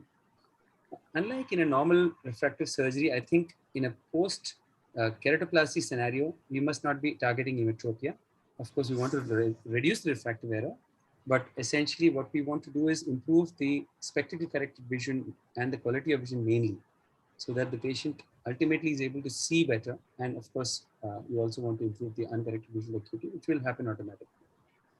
So the most common refractive surgery that I do in these eyes is a surface ablation. And the procedure of choice in my hands is the transepithelial PRK, which is topography guided. And of course, in all cases, I use mitomycin C. Basic principle is any case which has had some corneal procedure, you must use mitomycin C, otherwise the chance of haze is higher. Transepithelial ablation, why? Because the epithelium is the best masking agent. It fills up all the irregularities, all the troughs on the corneal surface are made smooth by the epithelium. And if you remove the epithelium and then ablate, you're losing that advantage that the epithelium has given you. So it's the perfect masking agent, and don't lose it when you're doing any irregular cornea, not just a post-graft eye. The topography guided ablation, because that's where all your irregularity is lying. So if you're trying to do a whole wavefront guided ablation, essentially you're treating the whole wavefront, but most of that wavefront aberration is coming from the cornea itself. So topography guided makes most sense if you have the right platform for it. Surface ablation, again, is much preferred over a LASIK, because when you make a flap through a graft closed junction, you can have flap tears, you can have buttonholes, and these may be flat or steep cornea, so you can end up with free caps, etc. So all those problems can be avoided. Interface problems can be avoided if there's no flap, which are more common in post-graft eyes. Of course, we have to use mitomycin C to prevent haze and maintain the graft clarity. A single step transepithelial PRK is better than a two-step, because it is a smooth process without a gap between the two, so the cornea will not get dehydrated. Also, the epithelial defect is as small as the ablation zone, so it heals much faster and patient is more comfortable post-op. The procedure should be performed at least 3 months after any sutures are all out. The optic zone size is limited by the graft diameter and the centration of the graft. So if you have a decentered graft, then your optic zone will tend to cross the graft closed junction. So you will have to choose it appropriately. In general, try to take as large an optic zone as you can, especially if the refractive error is lower. The cylinder correction should be, you should try to correct maximum. And even if it comes at the cost of correcting the sphere, it's fine.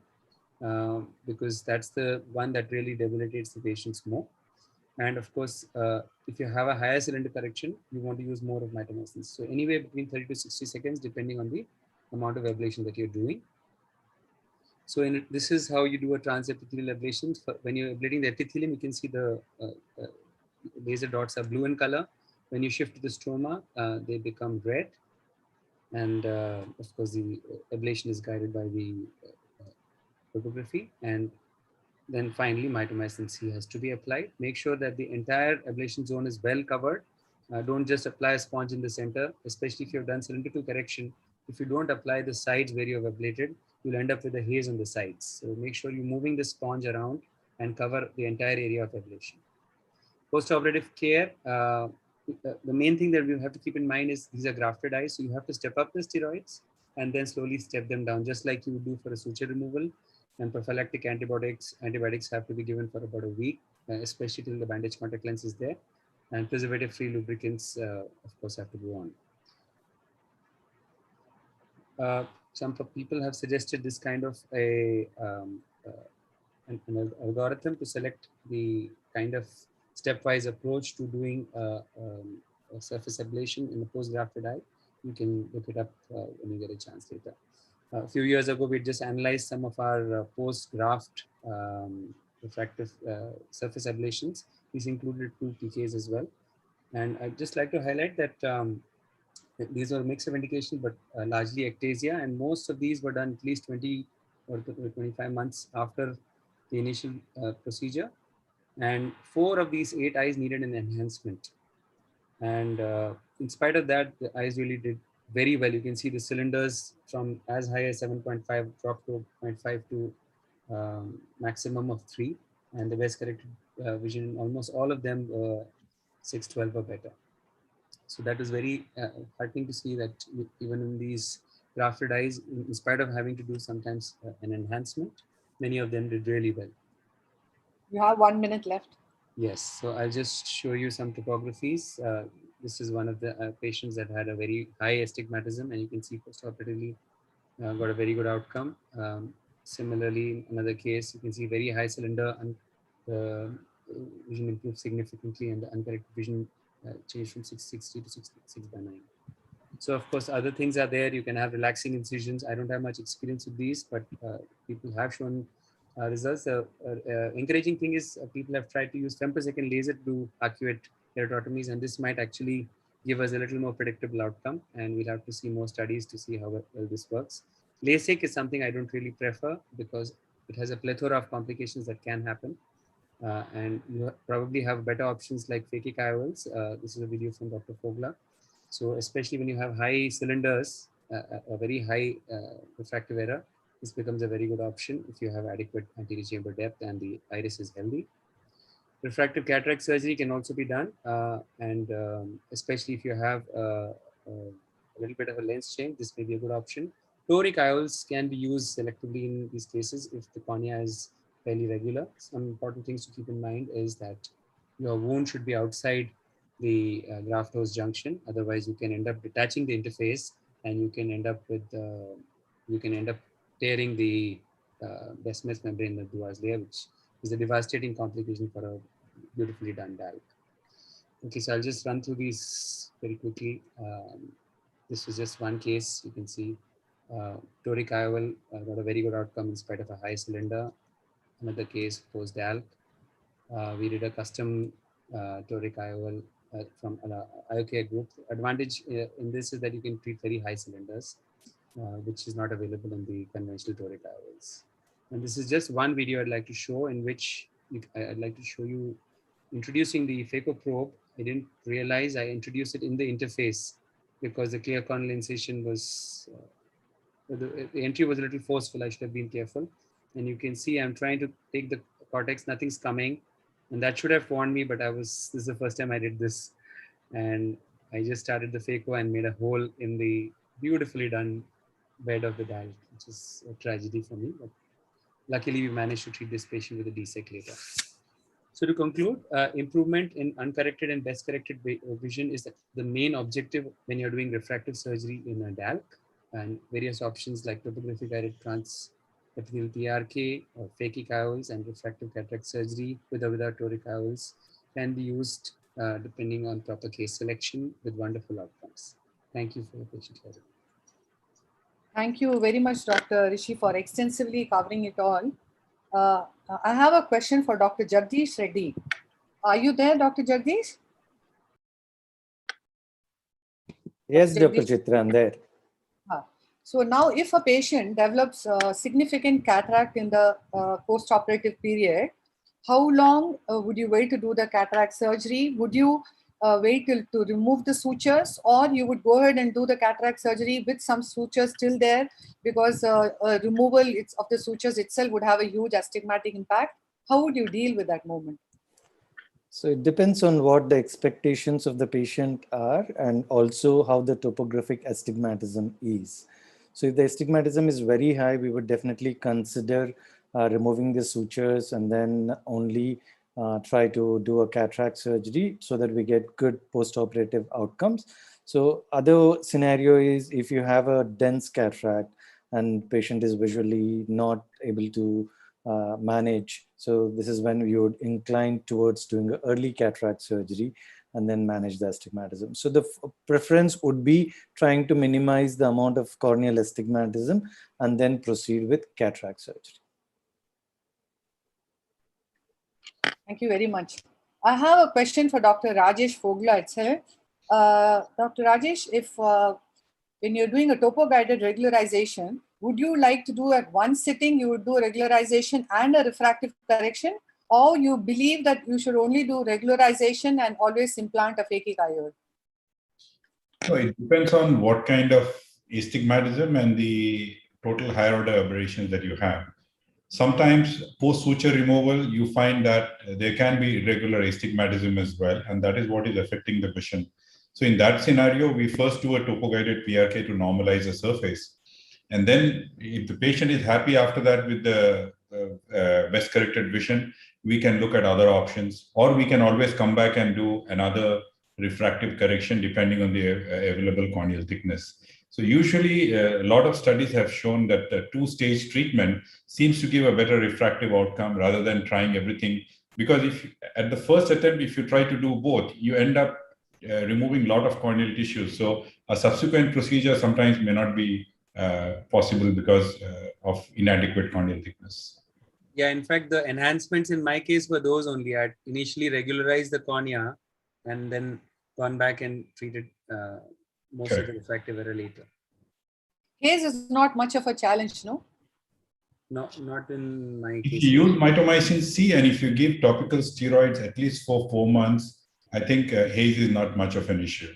And because these are grafted eyes, we tend to put the steroids a little longer. So we usually don't see haze in post-graft eyes at least. The only problem is once the patients achieve good vision, they often tend to become non-compliant on the steroid drop. They may keep telling you that they are applying, but they become irregular and that can result in haze. So I think it's important that you do a follow-up visit at 3 months so that even if you can pick up that early haze, you can always step up the steroids rather than the patient coming back at 6 to 8 months when the haze is much more dense. I think Thank you. all these post-DALK and post-keratoplasty patients, I'm very fond of contact lenses for these patient or rehabilitation, because most patients would be assessed on a contact lens. So if you look into keratoconus patients, and they adapt to a contact lenses post-surgery very well also. And with the newer designs of contact lenses, their outcomes are very good. And I think that would be another option for these patients to have a good visual recovery in these cases. I practice contact lenses more often, rarely think of doing a laser treatment for these patients, because sometimes to predict the outcome is also very difficult, and you can create another surface problem for these patients. As is, most patients will have a poor surface after surgeries, especially the chronic ocular surface problems, which will be there in some of the patients. So contact lens should be a good option and should be kept in a armamentarium for these patients. Thank you, Dr. Titya. We shall now go on to our next speaker, Dr. Shreyas Ramamurthy, the consultant cataract, cornea, and refractive surgeries at Eye Foundation Group of Hospital, a brilliant surgeon with amazing skill sets and contributions to publications. He is going to be talking to us on DSEC in challenging situations. On to you, Shreyas. Thank you so much. Good evening, everyone. And today I'll be talking about DSEC in challenging situations. Just give me a second. So with the advent of DMEK and the popularization of DMEK as a procedure and standardization of DMEK procedures, DSEC is slowly getting relegated to these challenging situations. And we still see a fair bit of such challenging situations in India, in our country. And essentially, to have a successful DSEC procedure, the main prerequisite is to have a sufficient and possibly a fairly tight airfill for initial duration of time. And this is challenging to achieve mainly in patients who have aphakia, where the iris is not regular or is damaged, patients with failed grafts, again, patients in vitrectomized eyes, or post-trab and tubes, where maintaining the air bubble can be quite challenging. So I'll take you all through a series of videos with just one example for each situation and try to highlight what could be done to overcome these challenges. So in aphakia, if the pupil is round, you could go ahead with directly with DSEC in an aphakic patient, especially if the other eye is also aphakia. But more often than not, in this time and age, we don't really see patients with bilateral aphakia. And it is usually a complicated cataract surgery which has resulted in aphakia. So the choices that we have are an anterior chamber IOL, or a retro-iris fixation IOL, or a scleral fixated IOL. And there are sufficient literature to suggest the advantages of each. So let me take you through different examples where I would use these different sets of IOLs in different situations. So this was a patient with a very edematous cornea and a subluxated PMMA rigid IOL. And this was a large 6.5 millimeter haptic IOL, and this was dislocated, and this had to be removed. Very important in all these cases to do an adequate vitrectomy. Now, when the anterior chamber is deep, there is no peripheral anterior synechiae, anterior chamber IOLs can actually still be a very, very good option. With these deep anterior chambers, studies have also shown, even one published from SNEC, that outcomes of DSEC combined with anterior chamber IOLs can be comparable to that of a scleral fixated IOL. A well fixated anterior chamber IOL, which is stable of the appropriate size, can actually give you a very good outcome. And more importantly, in this patient, as you can see, there is a large iris defect. Almost half the iris is missing. So this anterior chamber IOL also gives a scaffold for holding the air bubble in place in the anterior chamber, and therefore making the procedure a lot easier. A different situation where there is again an edematous, extremely edematous cornea in a patient who has undergone a complicated cataract surgery. Now, first again, anterior vitrectomy is extremely important, making sure that no vitreous strands are there in AC, which can really compromise your outcome for your surgery. Now, in these hazy corneas, using an iris clip IOL is not only is it easy, it's quick. And my initial concerns when I was using this, my initial cases, was whether during the air tamponade procedures, this iris clip IOL would remain stable or whether it could get disinclavated, which could be a nightmare in this situation. But to my pleasant surprise, I've done quite a few of these cases. The iris clip IOL is extremely stable, whether you're doing a DSEC or even an open sky procedure like a PK. And it's a fairly quick and easy procedure, and you can easily go ahead and combining it with a DSEC procedure, even when you need a tight airfill. Now, this is a more difficult situation, which is a completely vitrectomized eye. There is a significant amount of peripheral anterior synechiae. It's a one-eyed patient and with a opacity in the inferior cornea. Now, because it's a one-eyed patient, I want to attempt an endothelial keratoplasty, not go in for a PK. But in these vitrectomized eyes, you must remember that the eye can be extremely soft. And as you can see there, the eye started collapsing as soon as I made the incision.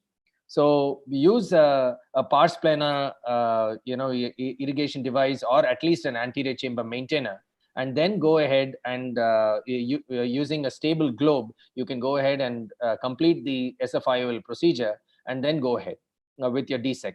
But the challenge here is maintaining a stable air bubble in the AC.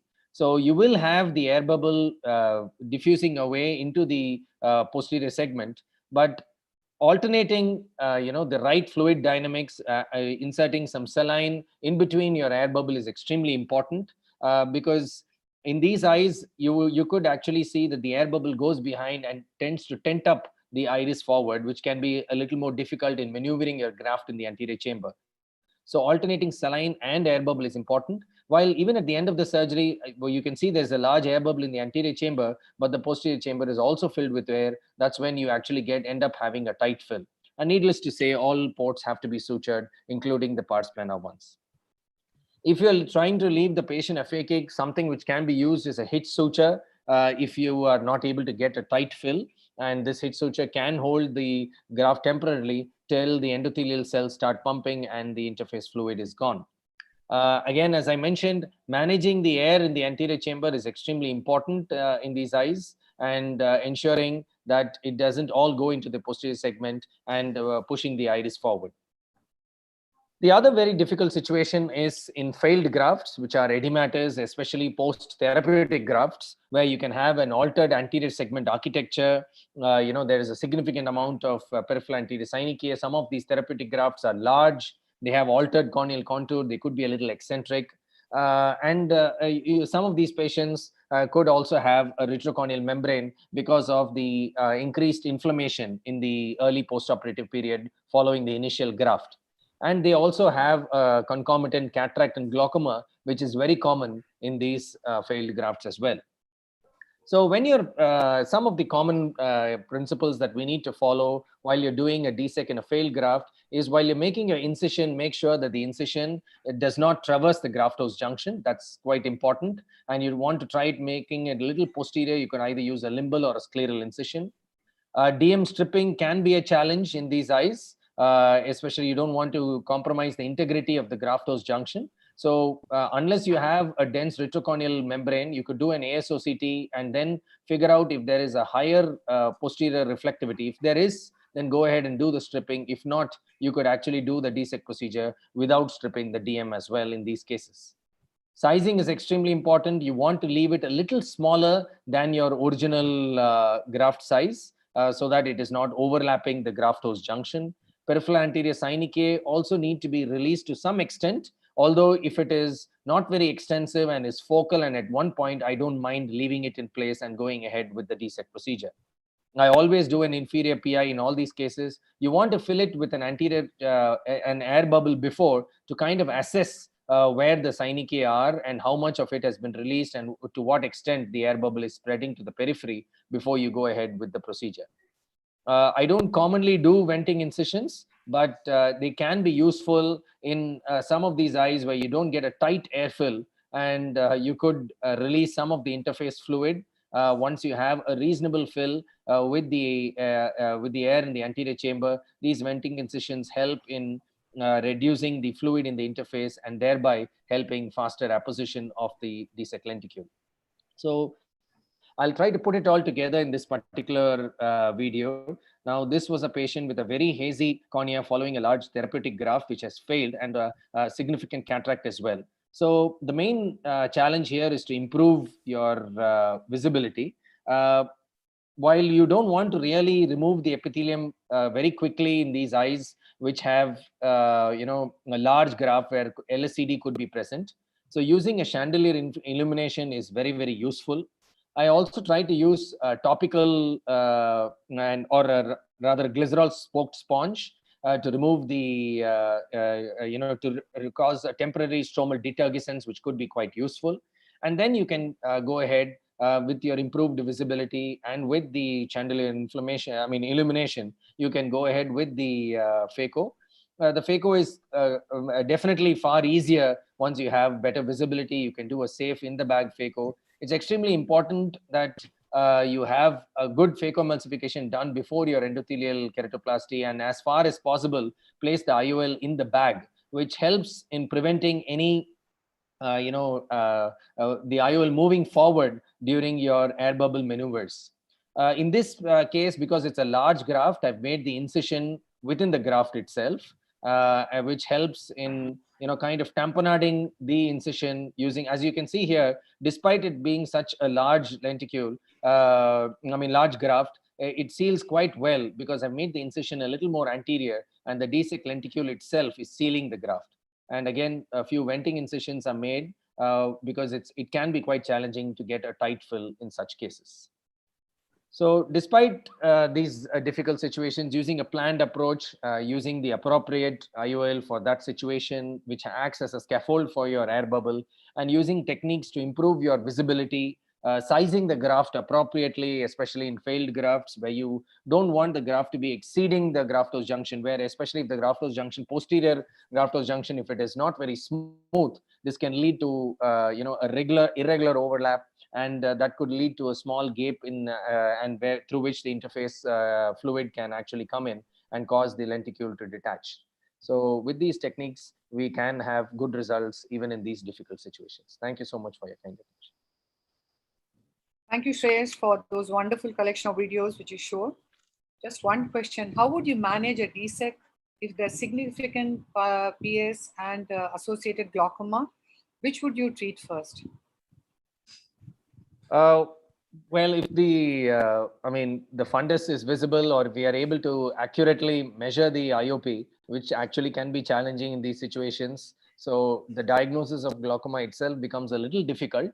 But if we are able to measure IOP or visualize the disc, and we do see significant glaucoma, then possibly addressing the glaucoma first using a trab or a tube procedure would be ideal. And once the IOP is under control, then we can go ahead with endothelial keratoplasty. Any keratoplasty procedure for that matter, when the glaucoma has not been addressed, can be quite a disaster. So definitely address IOP before. I'm sorry, I missed that point in my talk.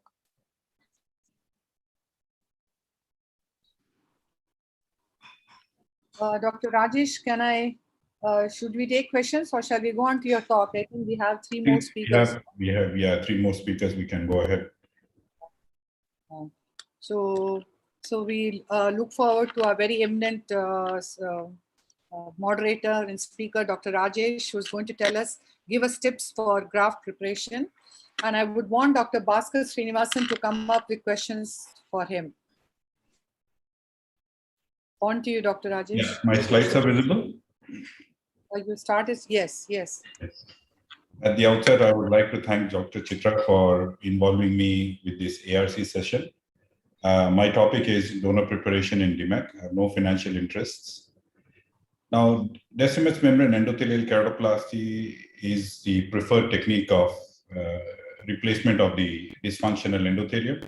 Here, the donor Decimus membrane is harvested and injected into the host anterior chamber, where it is unfolded using a no-touch surface tapping technique. And once the stained Decimus membrane scroll is unfolded, you use a air or a gas bubble to secure it in place. And this has given faster visual recovery with a greater percentage of patients achieving 20/20 or better, and it has the least risk of endothelial rejection.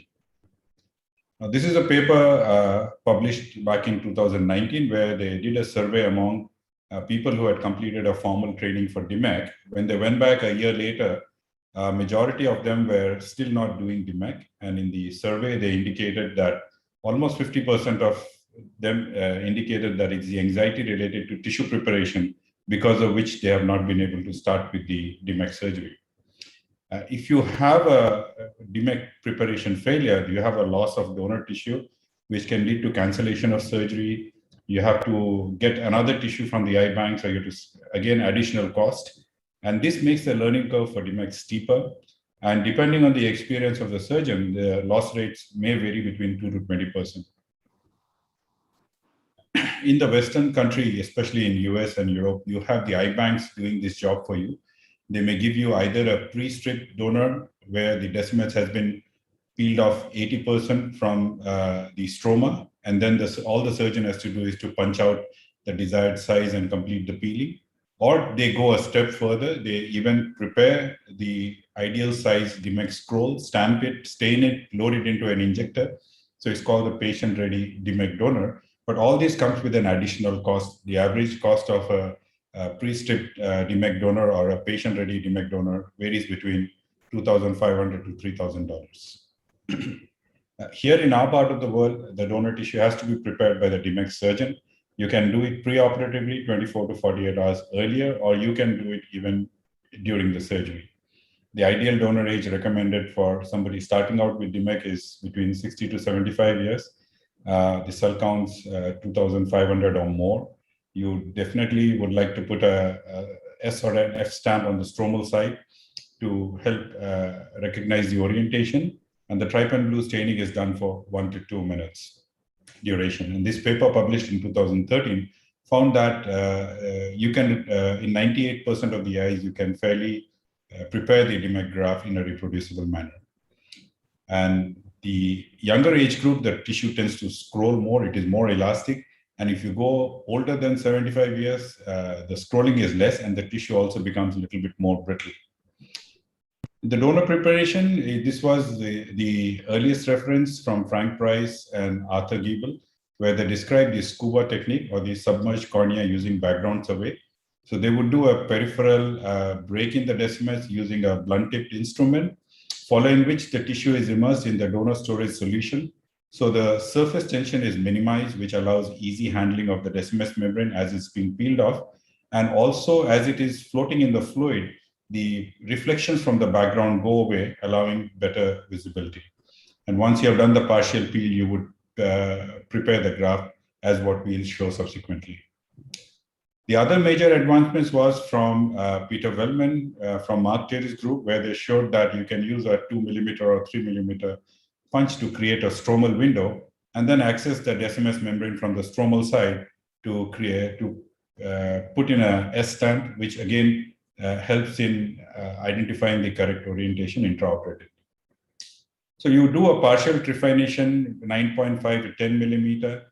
Then you do an edge lift, after which you do a partial peel of the Decimus membrane, about 50 to 60%, and then keep it folded. Go ahead, do a stromal punch using a dermal punch measuring 2 to 3 millimeter in diameter. Then you can float the decimets back into position. Now flip over the donor tissue, access it from the epithelial side, open up the stromal window, put in your S-stamp, and then you can come back and you can put in your 8 millimeter punch or 8.5, whatever you want, and then you can peel off the donor and then stain it with trypan blue for your surgery. This we published back in 2015. Now here, looking at the two different techniques, the peripheral break can be done using a Trifine, which is a 10 millimeter, 100 micron depth blade, or you can use any pointed instrument to create this peripheral scraping, whereby you only break the decimus membrane and you don't break the stroma. The disadvantage is that if you create that peripheral punch a little deeper, then in younger donors, especially, you're getting that peripheral edge to become free or to identify the decimus membrane at the periphery can be very challenging. So that's advantageous when you just do a peripheral scrape. The disadvantage of the peripheral scrape is that it can create irregular edges for which you have to go and remove those peripheral tags. Otherwise, they would lead to formation of radial tears. So you do a partial peel, about 60 to 70%. It's important when you are doing this peeling process that the entire decimus which is separating separates in a straight line and you don't see any stress lines, because those are areas of abnormal adhesions where you can get a horseshoe tear. Or if the periphery is not free, you can have creation of radial tears which can extend centrally. So once you have done that, you make the stromal punch, float the decimus back into position, flip over the donor tissue, and you can see here that we are drying the edges and then flipping over, making the F stamp, and then you can do your desired 8 millimeter. 8 millimeter is the common diameter that we use for most of our surgeries. And then you can complete the peeling, what you see here. That's almost 80%, which is already partially peeled, and then you complete the peeling process and you can stain it and use it for your surgery. So that's what I was trying to indicate, that if you use a peripheral punch, you get a nice circular cut. But if your depth of the cut is little more, sometimes identifying the free edge of the decimus is difficult. When you do a peripheral scrape, you break only the decimus. There is no break in the stroma, but you can have irregular edges. So you have to first go ahead, remove those tags so that you don't get a radial tear when you're doing the peeling of the decimus. This is a nice paper from Mark Gorovoy, where they looked at the donor tissue characteristics. On an average, the peel time was about 10 to 11 minutes. And they found that only in about 6% cases, they got the tears, out of which 3, they could, almost 50% of them, they could manage to use for surgery, despite having the peripheral tear or non-central buttonholes. So almost 97% of the tissues were used. They found that tissues which were older than 65 years had slightly faster peel time. And if you did have a complication in one donor eye, the pair would also have the same problems while peeling. So it's important that if you have received a pair of donor tissues from the eye bank and you have complications in one, don't go ahead and try to peel the decimus in the second one, because you're likely to have the same problem. So what I do is, if I have a problem with the peeling of donor on one eye in my surgery, I definitely inform the eye bank about that, so that if they have given the pair of the tissue to somebody else, they can indicate that this was a problem that happened with the first donor. The other problem is that when you are doing this regular peel against a white background, the edge is not seen very clearly. Then that can result in delayed identification of the tears. So this is something that we devised 2 years back. This is an illuminated chamber, which is a battery operated illuminated base onto which a transparent endothelial punch block is placed. And here you see that it provides a retroillumination. So now here, when you peel the decimus, just like you see your capsular axis, here you can see the decimus pretty well. And this way, if you do encounter any radial tear or a central horseshoe tear, that can be picked up much easily. And it makes it easier for you to, overcome the learning curve for preparing the donor tissue as well. So you can see the difference in the contrast of the edge that is getting peeled off standard versus using the retroillumination device. There are other techniques of injecting fluid or a liquid bubble technique, where you inject trypan blue dye in the peripheral stroma to create a type 2 bubble. Not very reproducible in my hands. You can do a pneumodissection, which I think Susan is going to talk about. You can do manual dissection of the Decimus membrane using dissectors, which Donaldson likes to do with his microdissector. And Dr. Mourin from France has also described where he mounts the donor tissue with the endothelial surface facing up on an artificial chamber, and then he tries to dissect the Decimus membrane using a hydrodissection cannula. Recently, Zamali sponge has been described from Italy, where it's like a yogurt peel technique. This again, it works, but not necessarily in all kind of donor corneas. So this is in short about the donor preparation in DMEC, and thank you for your patient hearing. That was a wonderful presentation, Dr. Rajesh. Dr. Bhaskar Srinivasan, on to you. One question, we'll have to go on to the next speaker after that. A lovely talk, Dr. Rajesh. Just wanted to know, in case you end up having a tear of the donor while preparing, how would you go about using the same tissue, or you use a spare tissue? So we have used donor tissue even with 30 to 40% of the tissue being lost. So you can still go ahead and use it like a hemidemic. The only problem is that there will be, if you have already stripped the Decimus membrane from the host, the bare area of the stroma, there will be some persistent edema which you have to manage. Over a period of time, that edema will resolve. You will have a slightly lower cell counts, but it is something that can be managed. So you don't really need to discard the donor tissue, even if you have peripheral tears. The only thing is early recognition. Sometimes if you feel from the periphery that the dissection is not happening as you plan, you can either, instead of proceeding with that, if you have another tissue, you can move on to using another donor tissue, or you can convert it to a dissect. So you can mount the tissue on an artificial chamber, then prepare like a dissect graft, and you can use the same tissue for a dissect without creating more problems. Thank you very much, Dr. Rajesh. So we shall now go on to our next speaker, Dr. Siddharth, who's a senior consultant in cornea, cataract and refractive surgery from the Shankara Group of Eye Hospitals, another extremely skilled surgeon with a brilliant career ahead. He's going to be talking to us on surgical pearls for graft failure. And Dr. J.K. Reddy, I would want you to take a question for him. On to you, Dr. Siddharth. Yeah. Thank you, Dr. Chitra and the ARC team for inviting me for this PG update.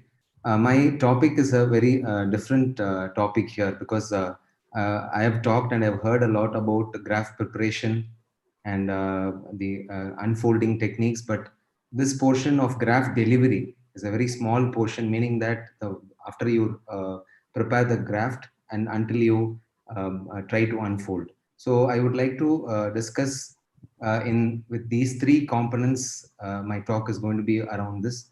So as Dr. Rajesh Fogla very clearly showed different techniques how to remove. The most important part is, like as he showed, there may be peripheral tags, there may be irregular removal in the periphery, and then when you punch, it can readily come inside the center and tear the entire tissue, or it can have a wrinkling into the center of the DM. The second part is how you transfer into the injector, and the third is how do you deliver it into the eye. So for example, I want to show here, there are actually, I've finished the DM removal, but I see there are two small tags. Being overconfident, I really overlook it. And as you see that I'm trying to remove it perpendicularly, you see that the tag extending it. This is actually a very small tag. If I could have removed there, this tissue wouldn't have torn into the center. So you could prepare a very beautiful tissue, but when you punch, you have to be very careful, or you will end up with these type of tags at the end. The second part of my talk is actually how do you transfer it into the injector. A very lot of type of injectors is the initial ICL cartridge, and this what prototype I use. Whatever injector you use, you have to have certain technique to take it inside the injector. And the third one is delivering it into the anterior chamber. If you do it very fast, it can get caught into the tunnel, or if you do very fast, slow, you will be ending up finishing all your saline in your injector, and you are caught up in this portion. So I'll be talking how to rectify each and every step. Before that, I don't want to go into a debate here. Just want to make 2 points here, because I have no financial interest in any of these injectors. You want a plastic or a glass, there's a huge debate. You decide what you want to do, whichever is comfortable, you can do it. And also the size of the injector, whether it's a small, large, whether you want to keep the exact 2-scroll, double-scroll, whatever you want to keep, you want to plan to inject right into the correct position. So 50% of times you can get a right one, 50% you don't get. Nobody is an expert in exactly putting it in, but you have to make your way in however you proceed doing DMAC as you become experienced. There are a lot of injectors. You can choose whichever is comfortable for you. The only thing is there are two techniques. I think 90-95% of surgeons, they use a direct method, and pull through is another, just for postgraduates to know that there is a pull in through also, like a DSAC, but most of us use only a direct method. So a few things what I've learned over the years is 3 steps I will explain to you. So after doing a very good tissue removal, the periphery of the DM is usually removed. And as you remove the DM, you have to keep a look at the periphery. There are no tags or any irregular cut. It comes out very well, no problem. And I usually stain it at that position. What happens in some cases is that your trephine may not be good, your trephine edge may not cut properly, or you wouldn't have removed completely.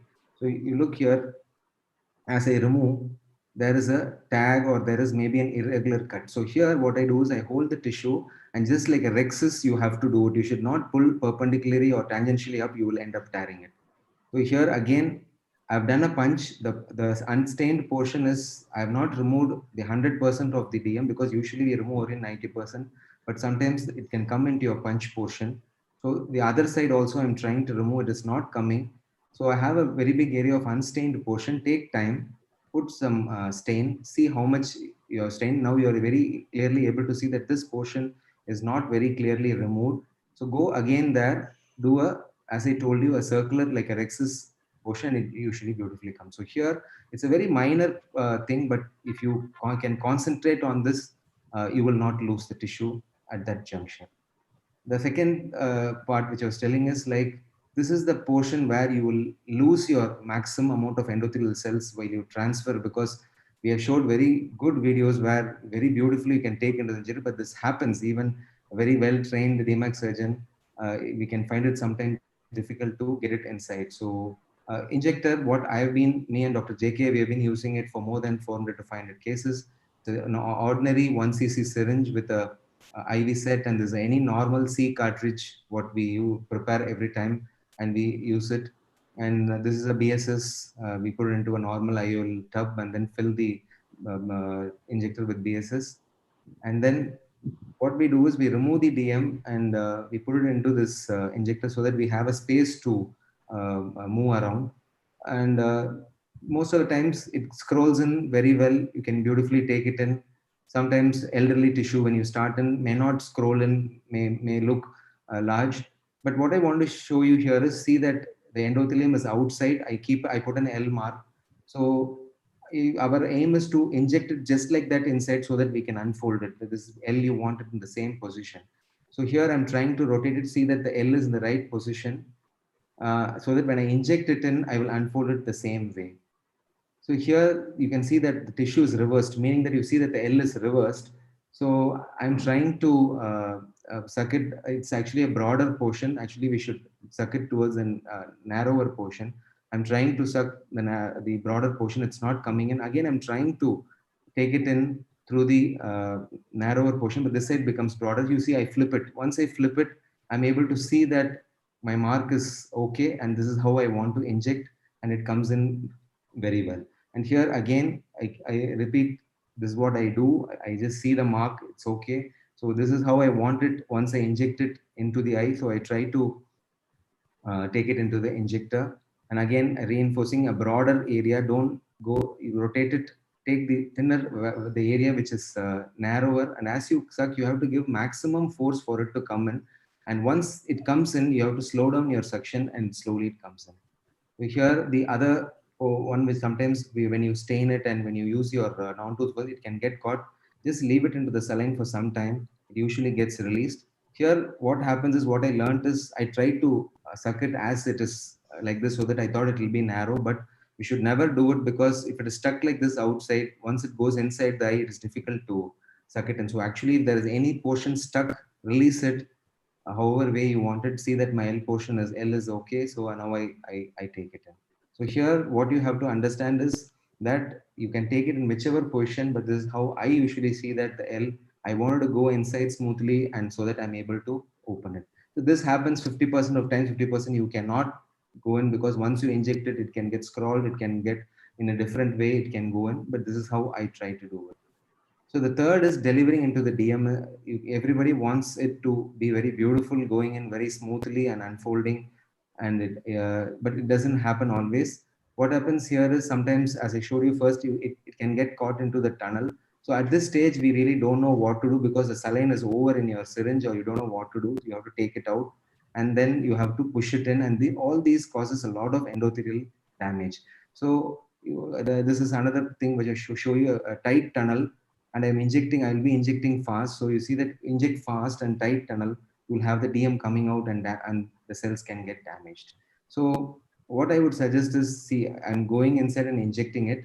So it goes into the antechamber. Again, I'm stuck up into this half portion. Since we are all phaco surgeons, we are ambidextrous. Take your left, with your left hand, take the saline, and as you inject, you see that the tissue goes in your side port, and then you take out and see what is the problem. And most of the times the speculum, you have to adjust the speculum, because the speculum is the main culprit, may be very tight. So you have to loosen it, form the anterior chamber, and then you see that it beautifully goes. So such a small correction, that because you have to make the anterior chamber soft when you inject. The second is your tunnel. Don't fight over your tunnel. If your tunnel is small, please make it a little bit large. Do not fight over the tunnel, because you will have problem when you inject. I fear I'm doing that, and again I'm releasing the speculum. Make the eye as much soft as possible, so that you don't get any backflush fluid into your syringe. So once enlarge, it goes in very beautifully. Here again, another eye syndrome where there is no space. As I go in, I see that the iris gets plugged in. Pardon? You have to conclude. Yeah, I'm going to conclude. Yeah. So once it goes in, you can put the saline in, and you can inject it into the. To summarize what I have talked, take the DM very carefully. If there are any tags, remove it in a circular portion. So this is a very key point. The second point, what I want to tell is, when you take it, I usually take it in the normal L shape which I want it to unfold. And third, make a very smooth injection, and you can see that the L mark is there. And then always suture it, make a suture before you try to manipulate. You see that one suture is very, very mandatory before you do it. And then just little bit tapping saline, and that's it. Actually, it's an unedited picture, and then that's it. So, okay, thank you. And choose what is comfortable, repeatable, and successful in your hands. Thank you. One quick Thank question, you Dr. very much, Siddharth. Dr. Siddharth. Yeah. How you Yes? manage in the case of aphakia or Can you stop? large PI with vitrectomized eyes? When you inject, the eye is so soft, the graft goes into the vitreous. Has it happened anytime to you, or how do you manage? It happens most of the times. Aphakic cases, I try to do an iris claw. Other than that, if it is going to be aphakic, most of the times iris claw is the only solution. But if, as you say, if there is a very large PI, then I would like to do a DSEC in all these cases, and rather than to do a DMAC, because once it goes inside the vitreous, it becomes difficult, and also post-operatively, air management becomes a difficult portion. So most of the times when there's a large PI or it's aphakic, you're not able to do an iris claw, most probably go for a DSEC. I would prefer a DSEC.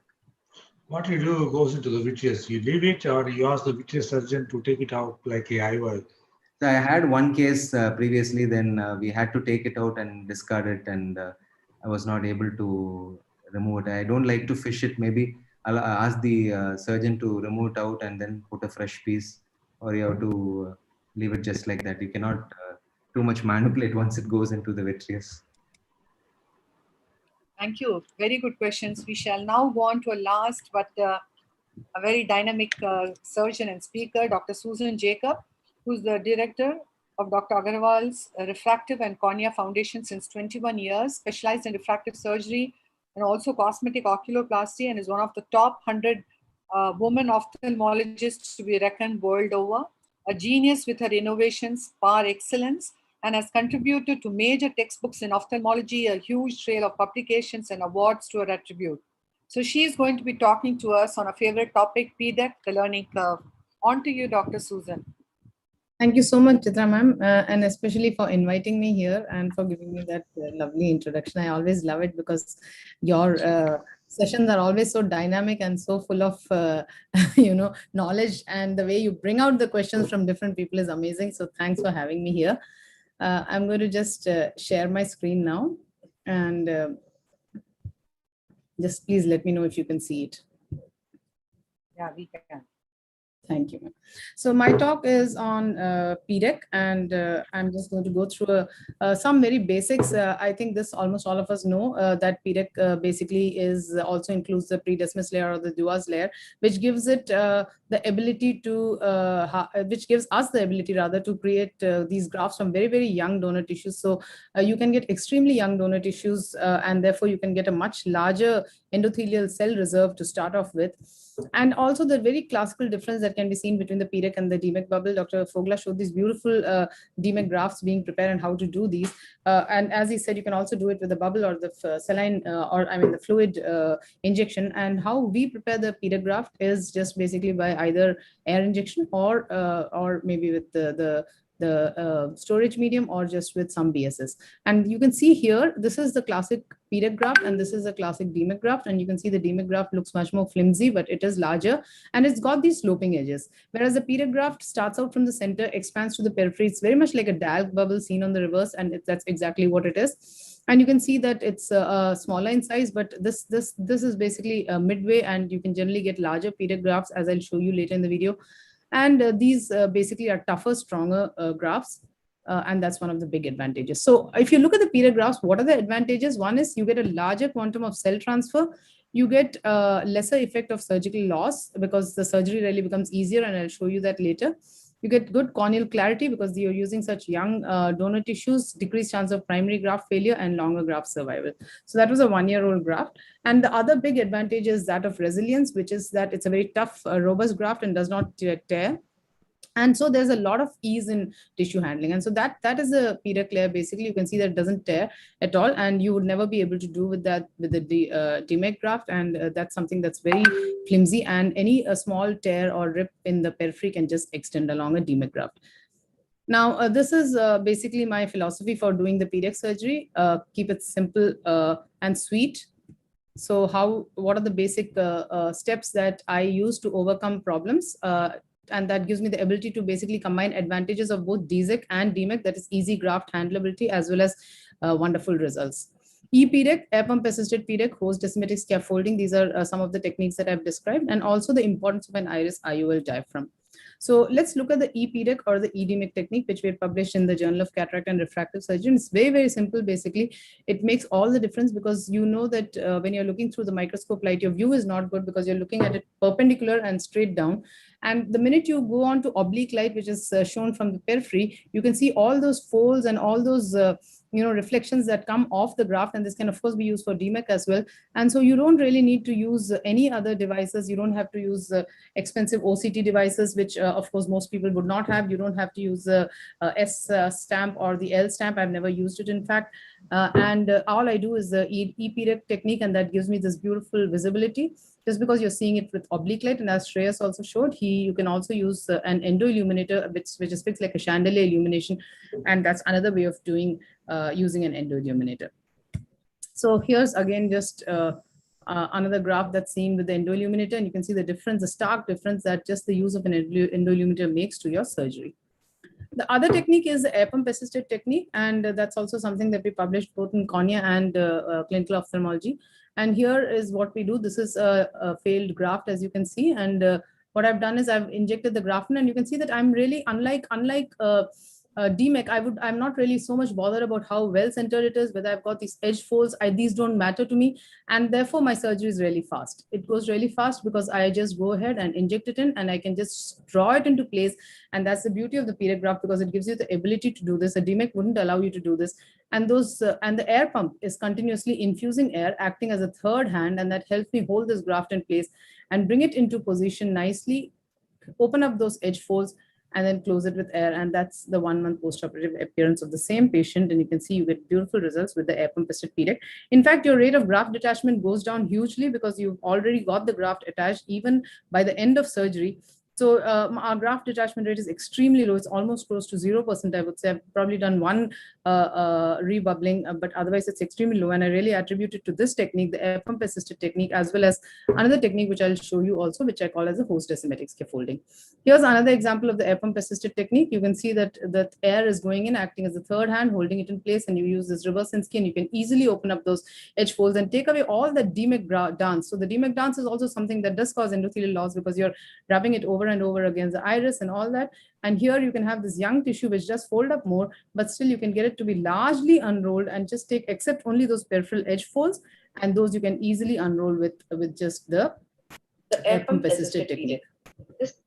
So here's some difficult cases which show you how you can do this technique even for difficult cases. The PDEK technique, using these assisted techniques like the E-PDEK, the air pump assisted PDEK. You can see that's a valve. And I've put the graft in. I've opened up the graft. And so that was obviously a valve that was put in the anterior chamber, causing corneal decompensation, and I repositioned it into the posterior chamber. So that's the post-operative appearance of the patient. This is the host asymmetric technique. The host asymmetric scaffolding technique. And this technique actually is a beautiful technique because it allows the graft to be held up and prevents its detachment. You can see that the descemetorrhexis that I'm doing is actually a little smaller in size. And the reason is that once you put the graft in, that's again the E-PDEK technique, showing you the orientation of the graft with the scrolls facing upwards, which shows you beautifully that it's right.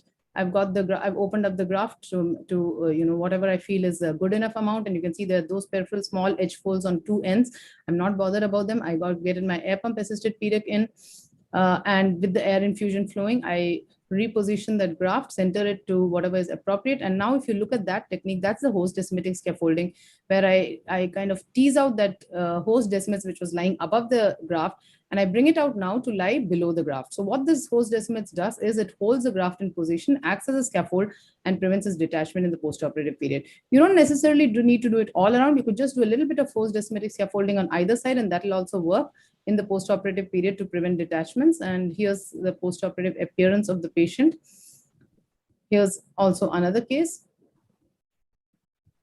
using the same technique, just to show you that you don't have to do it all around, but you can also just do it in a few areas.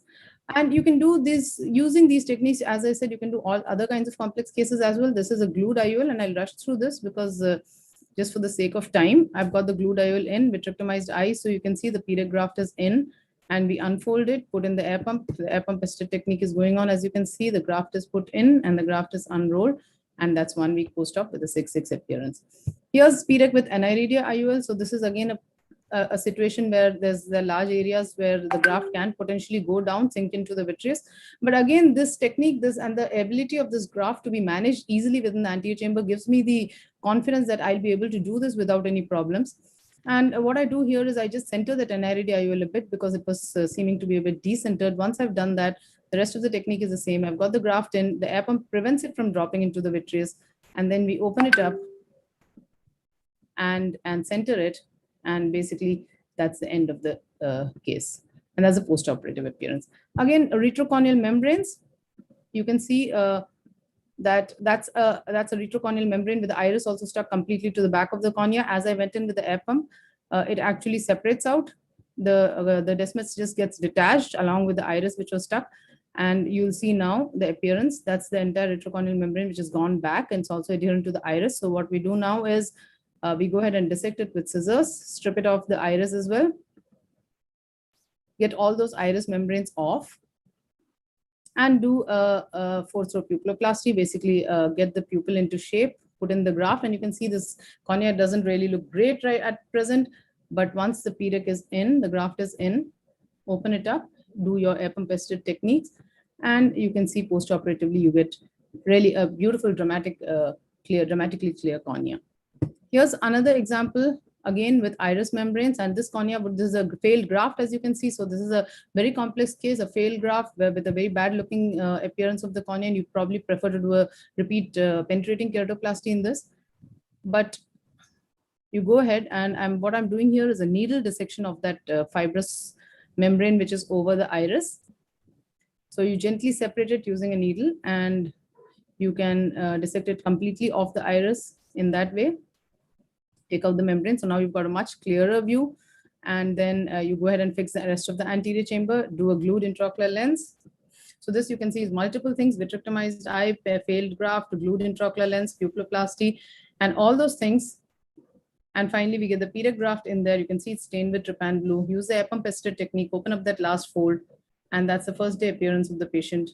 And you can see really a much better appearance than what we started out with, which was that. So I think there are lots of other cases that I can show you, but we'll wind up with that and just talk about just a few other advantages, which is that eye banks are also offering pre-prepared PDEK grafts now. So if you're worried that you won't get a PDEK graft, then that's a possibility. In fact, our eye bank would also be happy to send it to you if you want. The graft size is something that everyone asks me about. Do you get small grafts? No, I generally get 7.5 very easily. Mostly I get about 8.5, and that translates to a very good size for you.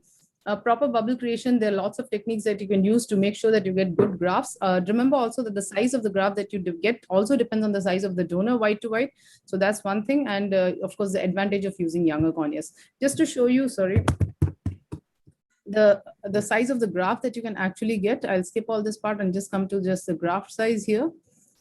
So you can see, you can get extremely large and very good graft sizes, even with PDEK, which you wouldn't probably believe unless you actually see them. And you can see that's a really nice graft, which is extending almost very well across the cornea.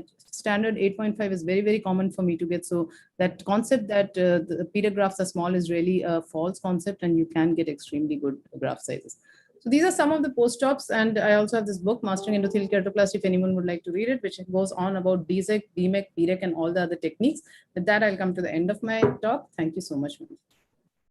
Amazing videos, Susan, just mind-boggling. Dr. Rajesh, can you take a question for her? Well, these are definite advantages of PDEK. Even Professor Dua has been showing some of the videos, and how the presence of Dua's layer in this graft can help in the manipulation, and you can definitely look at using the pediatric tissues. I think Namrata also has some experience with the PDEK graft. Maybe she can give some points as to what their experience has been. So we did start doing PDEKs mainly for the reason because sometimes the donor corneas would come, which would be of a younger donor, and there would be patients waiting for endothelial graft, and because of the age, we could not use them for DMEK. So we did start it off. In the beginning, of course, I think there is a learning curve because there is a bubble burst. If you put too much of air, or size of the graft is something which you may not be able to manipulate always. Sometimes the bubble is small, sometimes it is large.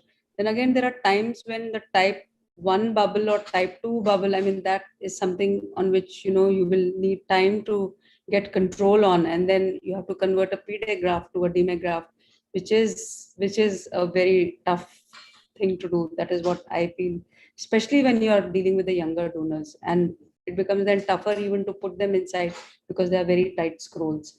But the cases which do well in the sense that I also feel, and I could be wrong, Susan, that you are putting the graft with the help of a reverse Sinski kind of an instrument, or by cannula, you are kind of opening that parachute and then putting it there. So the only thing is that you are touching the peripheral endothelial cells. Now, you can say that you're using larger grafts and it doesn't matter. But like we do DMEK, it's like a non-touch technique. We don't touch the graft at all, except for one place to just pull it up. So that way I feel that these are the things, especially in the learning curve, especially when you are, when you are beginning to do PDEK, these are the problems which could be there, and these should be addressed.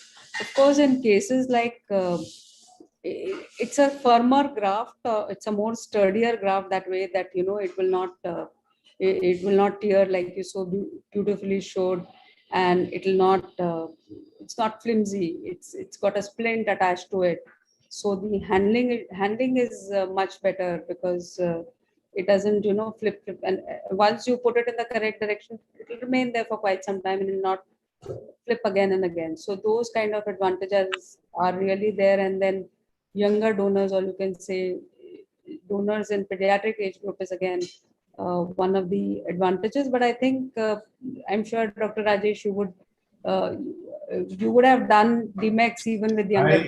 I did use this technique, which again Frank Price and Massimo Busin had also described. They called it the hybrid DSEC, or hybrid DMEC, where they had a small stromal rim and they prepared the tissue by pneumatic dissection. We did try it, but we were then inserting it into the eye pretty much like what we were using a DSEC graft. So we used to pull through these grafts into the eye, and patients did do well. The only problem that we faced was we started seeing a little bit of an interface haze in these cases, which could have been the retained viscoelastic, which is much, unlike a DSEC graft, which has more form and rigidity. Here, the tissue is so floppy that any viscoelastic that you put on the endothelium can get transferred to the stromal side as well. So that could have been the reason. The second thing is that sometimes you see folds in the graft because unlike DMEC graft, which can, once you put an air, it irons out all the folds. Here, you have to physically remove those folds, especially if you are using a reverse Sinskey to move the graft in one direction or the other against an air bubble. You will see those linear folds, which if you don't remove them, they tend to affect the visual acuity in the long run. And from Dua's paper, the ideal size of the bubble comes to about 8.5. And even if you try to punch it out, sometimes in the periphery, using a scissors, very difficult to achieve larger size graft. The ideal size is between 7.5 and 8 in my hands. And recently, there has been a description of a technique where the peripheral DM can be scraped before you inject the air. Thereby, you can avoid the formation of the type 2 bubble. So you will get only a type 1 bubble when you prepare the graft. The disadvantage is that if you have a pediatric donor tissue and you inject air and you fail to achieve a type 1 bubble, then you are in a dilemma as to what to do with that tissue, because now it's all with the stromal emphysema. Then you have to either put it back in the medium, wait for the emphysema to clear, and then use it later for a PKP if you have failed to achieve a big bubble. So there is a learning curve achieved to this technique, and I think you have to handle the tissue much more carefully because you are doing too many steps which involve the endothelium. So I think I agree with that there is a learning curve. And definitely as for any endothelial keratoplasty, except I think DSEC, which has a very short learning curve, everything else does have a long learning curve. What we do, just a couple of points about, what was mentioned, the difficulty in assessing the size of the graft, and also in not knowing whether the graft would burst or not when you're injecting. What I do for preventing that and for getting a very controlled expansion of graft is that I inject air, and once the bubble has reached a small size, so I'm not doing a rapid injection, I'm doing a small, slow injection, superficial needle placement. Of course, needle need not be inserted all the way to the center. You can keep it at the periphery and you get a small central bubble. Once you do that, you advance the needle and you change over to trypan blue. If you don't want trypan blue, you can just change over to storage medium or BSS or whatever. And then you expand it. And then your expansion becomes much more slower and you can get a controlled graft size because you're no longer injecting air, which can rapidly expand. That's one thing. The second thing is about the handling. I think, since we started it, we've almost stopped DSEC completely, except when we had a trainee who came once and wanted to learn DSEC, and not done PDEK also for I personally have not done for the last, at least I think 3 years. So the advantage that PDEK gives me is I'm so comfortable now doing it that I don't mind doing this. I do it without a second thought in all complex cases also, including one-eyed patients. In fact, just before the surgery, I did a practicing doctor one-eyed patient with Fuchs. That was, of course, a simple case. But all complex cases also you can do. So that is, I think, an advantage which DMEC may not offer you every time, of the confidence that you are going to be able to do it perfectly without problems. The last point, I think, Rajesh, you mentioned something in the end. What was that about? You said something about avoiding a type 2 bubble. You can do a peripheral surgery. Right. That's the Soper's technique. That was what you said, the Mark Soper's technique, where you scoring around that thing. And I think that greatly helps. That does greatly help. Also, if you get emphysema and you're wondering, you've taken a small young eye and you get emphysema, and now you think, are you going to have to throw that bubble away? No, don't do that, because that's when you can go inject again with saline or BSS or storage. I generally just use the storage medium, or trypanado also. So storage is good because you go superficially and you inject. If you don't get it, you go a little more superficially. The edema will allow you to go superficially, because once you inject a bit, it becomes edematous. And so when you do that with the medium, you can always expand it. So you don't have to really discard the bubble.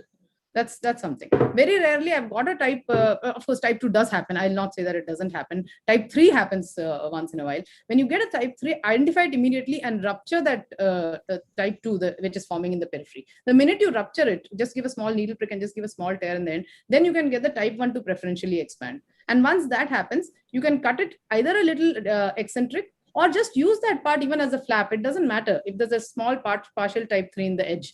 If most of it is type 1, then you can have still gone ahead with it and completed the surgery. So are we done? Any more questions to ask, or shall I give my concluding remarks? Go ahead with your concluding remarks. All of you are tired, and you all should admire me for hearing so much of cornea amidst you all. I have to thank Dr. J.S. Chittial sir for giving tissues for PDEK, because when we were doing this thesis, there was COVID in between and there were absolutely no tissues. And as soon as the COVID went off, it didn't go off, but there was, a lull period for 2-3 months. So he was kind enough to, allow us to do PDEK with all the tissues so that we could complete the thesis. Otherwise, it would have been a challenge to do it. Congratulations. I think your papers just got published in JCRS with IOCT and PDEK, if I'm right. Yeah. So congratulations for that. So I'm sure we have had a great learning today with the expert panel and an absolutely amazing set of speakers. And there has been so much of knowledge sharing moment today. My deep felt thanks to the great panel and speakers. My very special thanks to my co-moderator, Dr. Rajesh Fogla, without whom this webinar couldn't have been a success as it should have been. Thanks a lot. My thanks are due to all in my ARC panel. Thanks a lot to Mr. Kripal and his team. Special thanks to Mr. Sunil, our webinar admin, who could not contribute as much as he usually does. He's quite amazing. Our thanks to Sai and Manjula from Numerotech for their constant support. Our deep felt thanks to Entode for their constant support and encouragement and sponsoring all our webinars. And finally, thanks a lot, dear attendees, for being with us and helping us keep coming back to you with webinars on different themes. Our prayers that all of you stay very safe and remain absolutely careful. Thank you, one and all. Thanks a lot. Thank you, ma'am. Thank you so much. Thank you. Thank you very much. Bye-bye. Thank you. Bye-bye.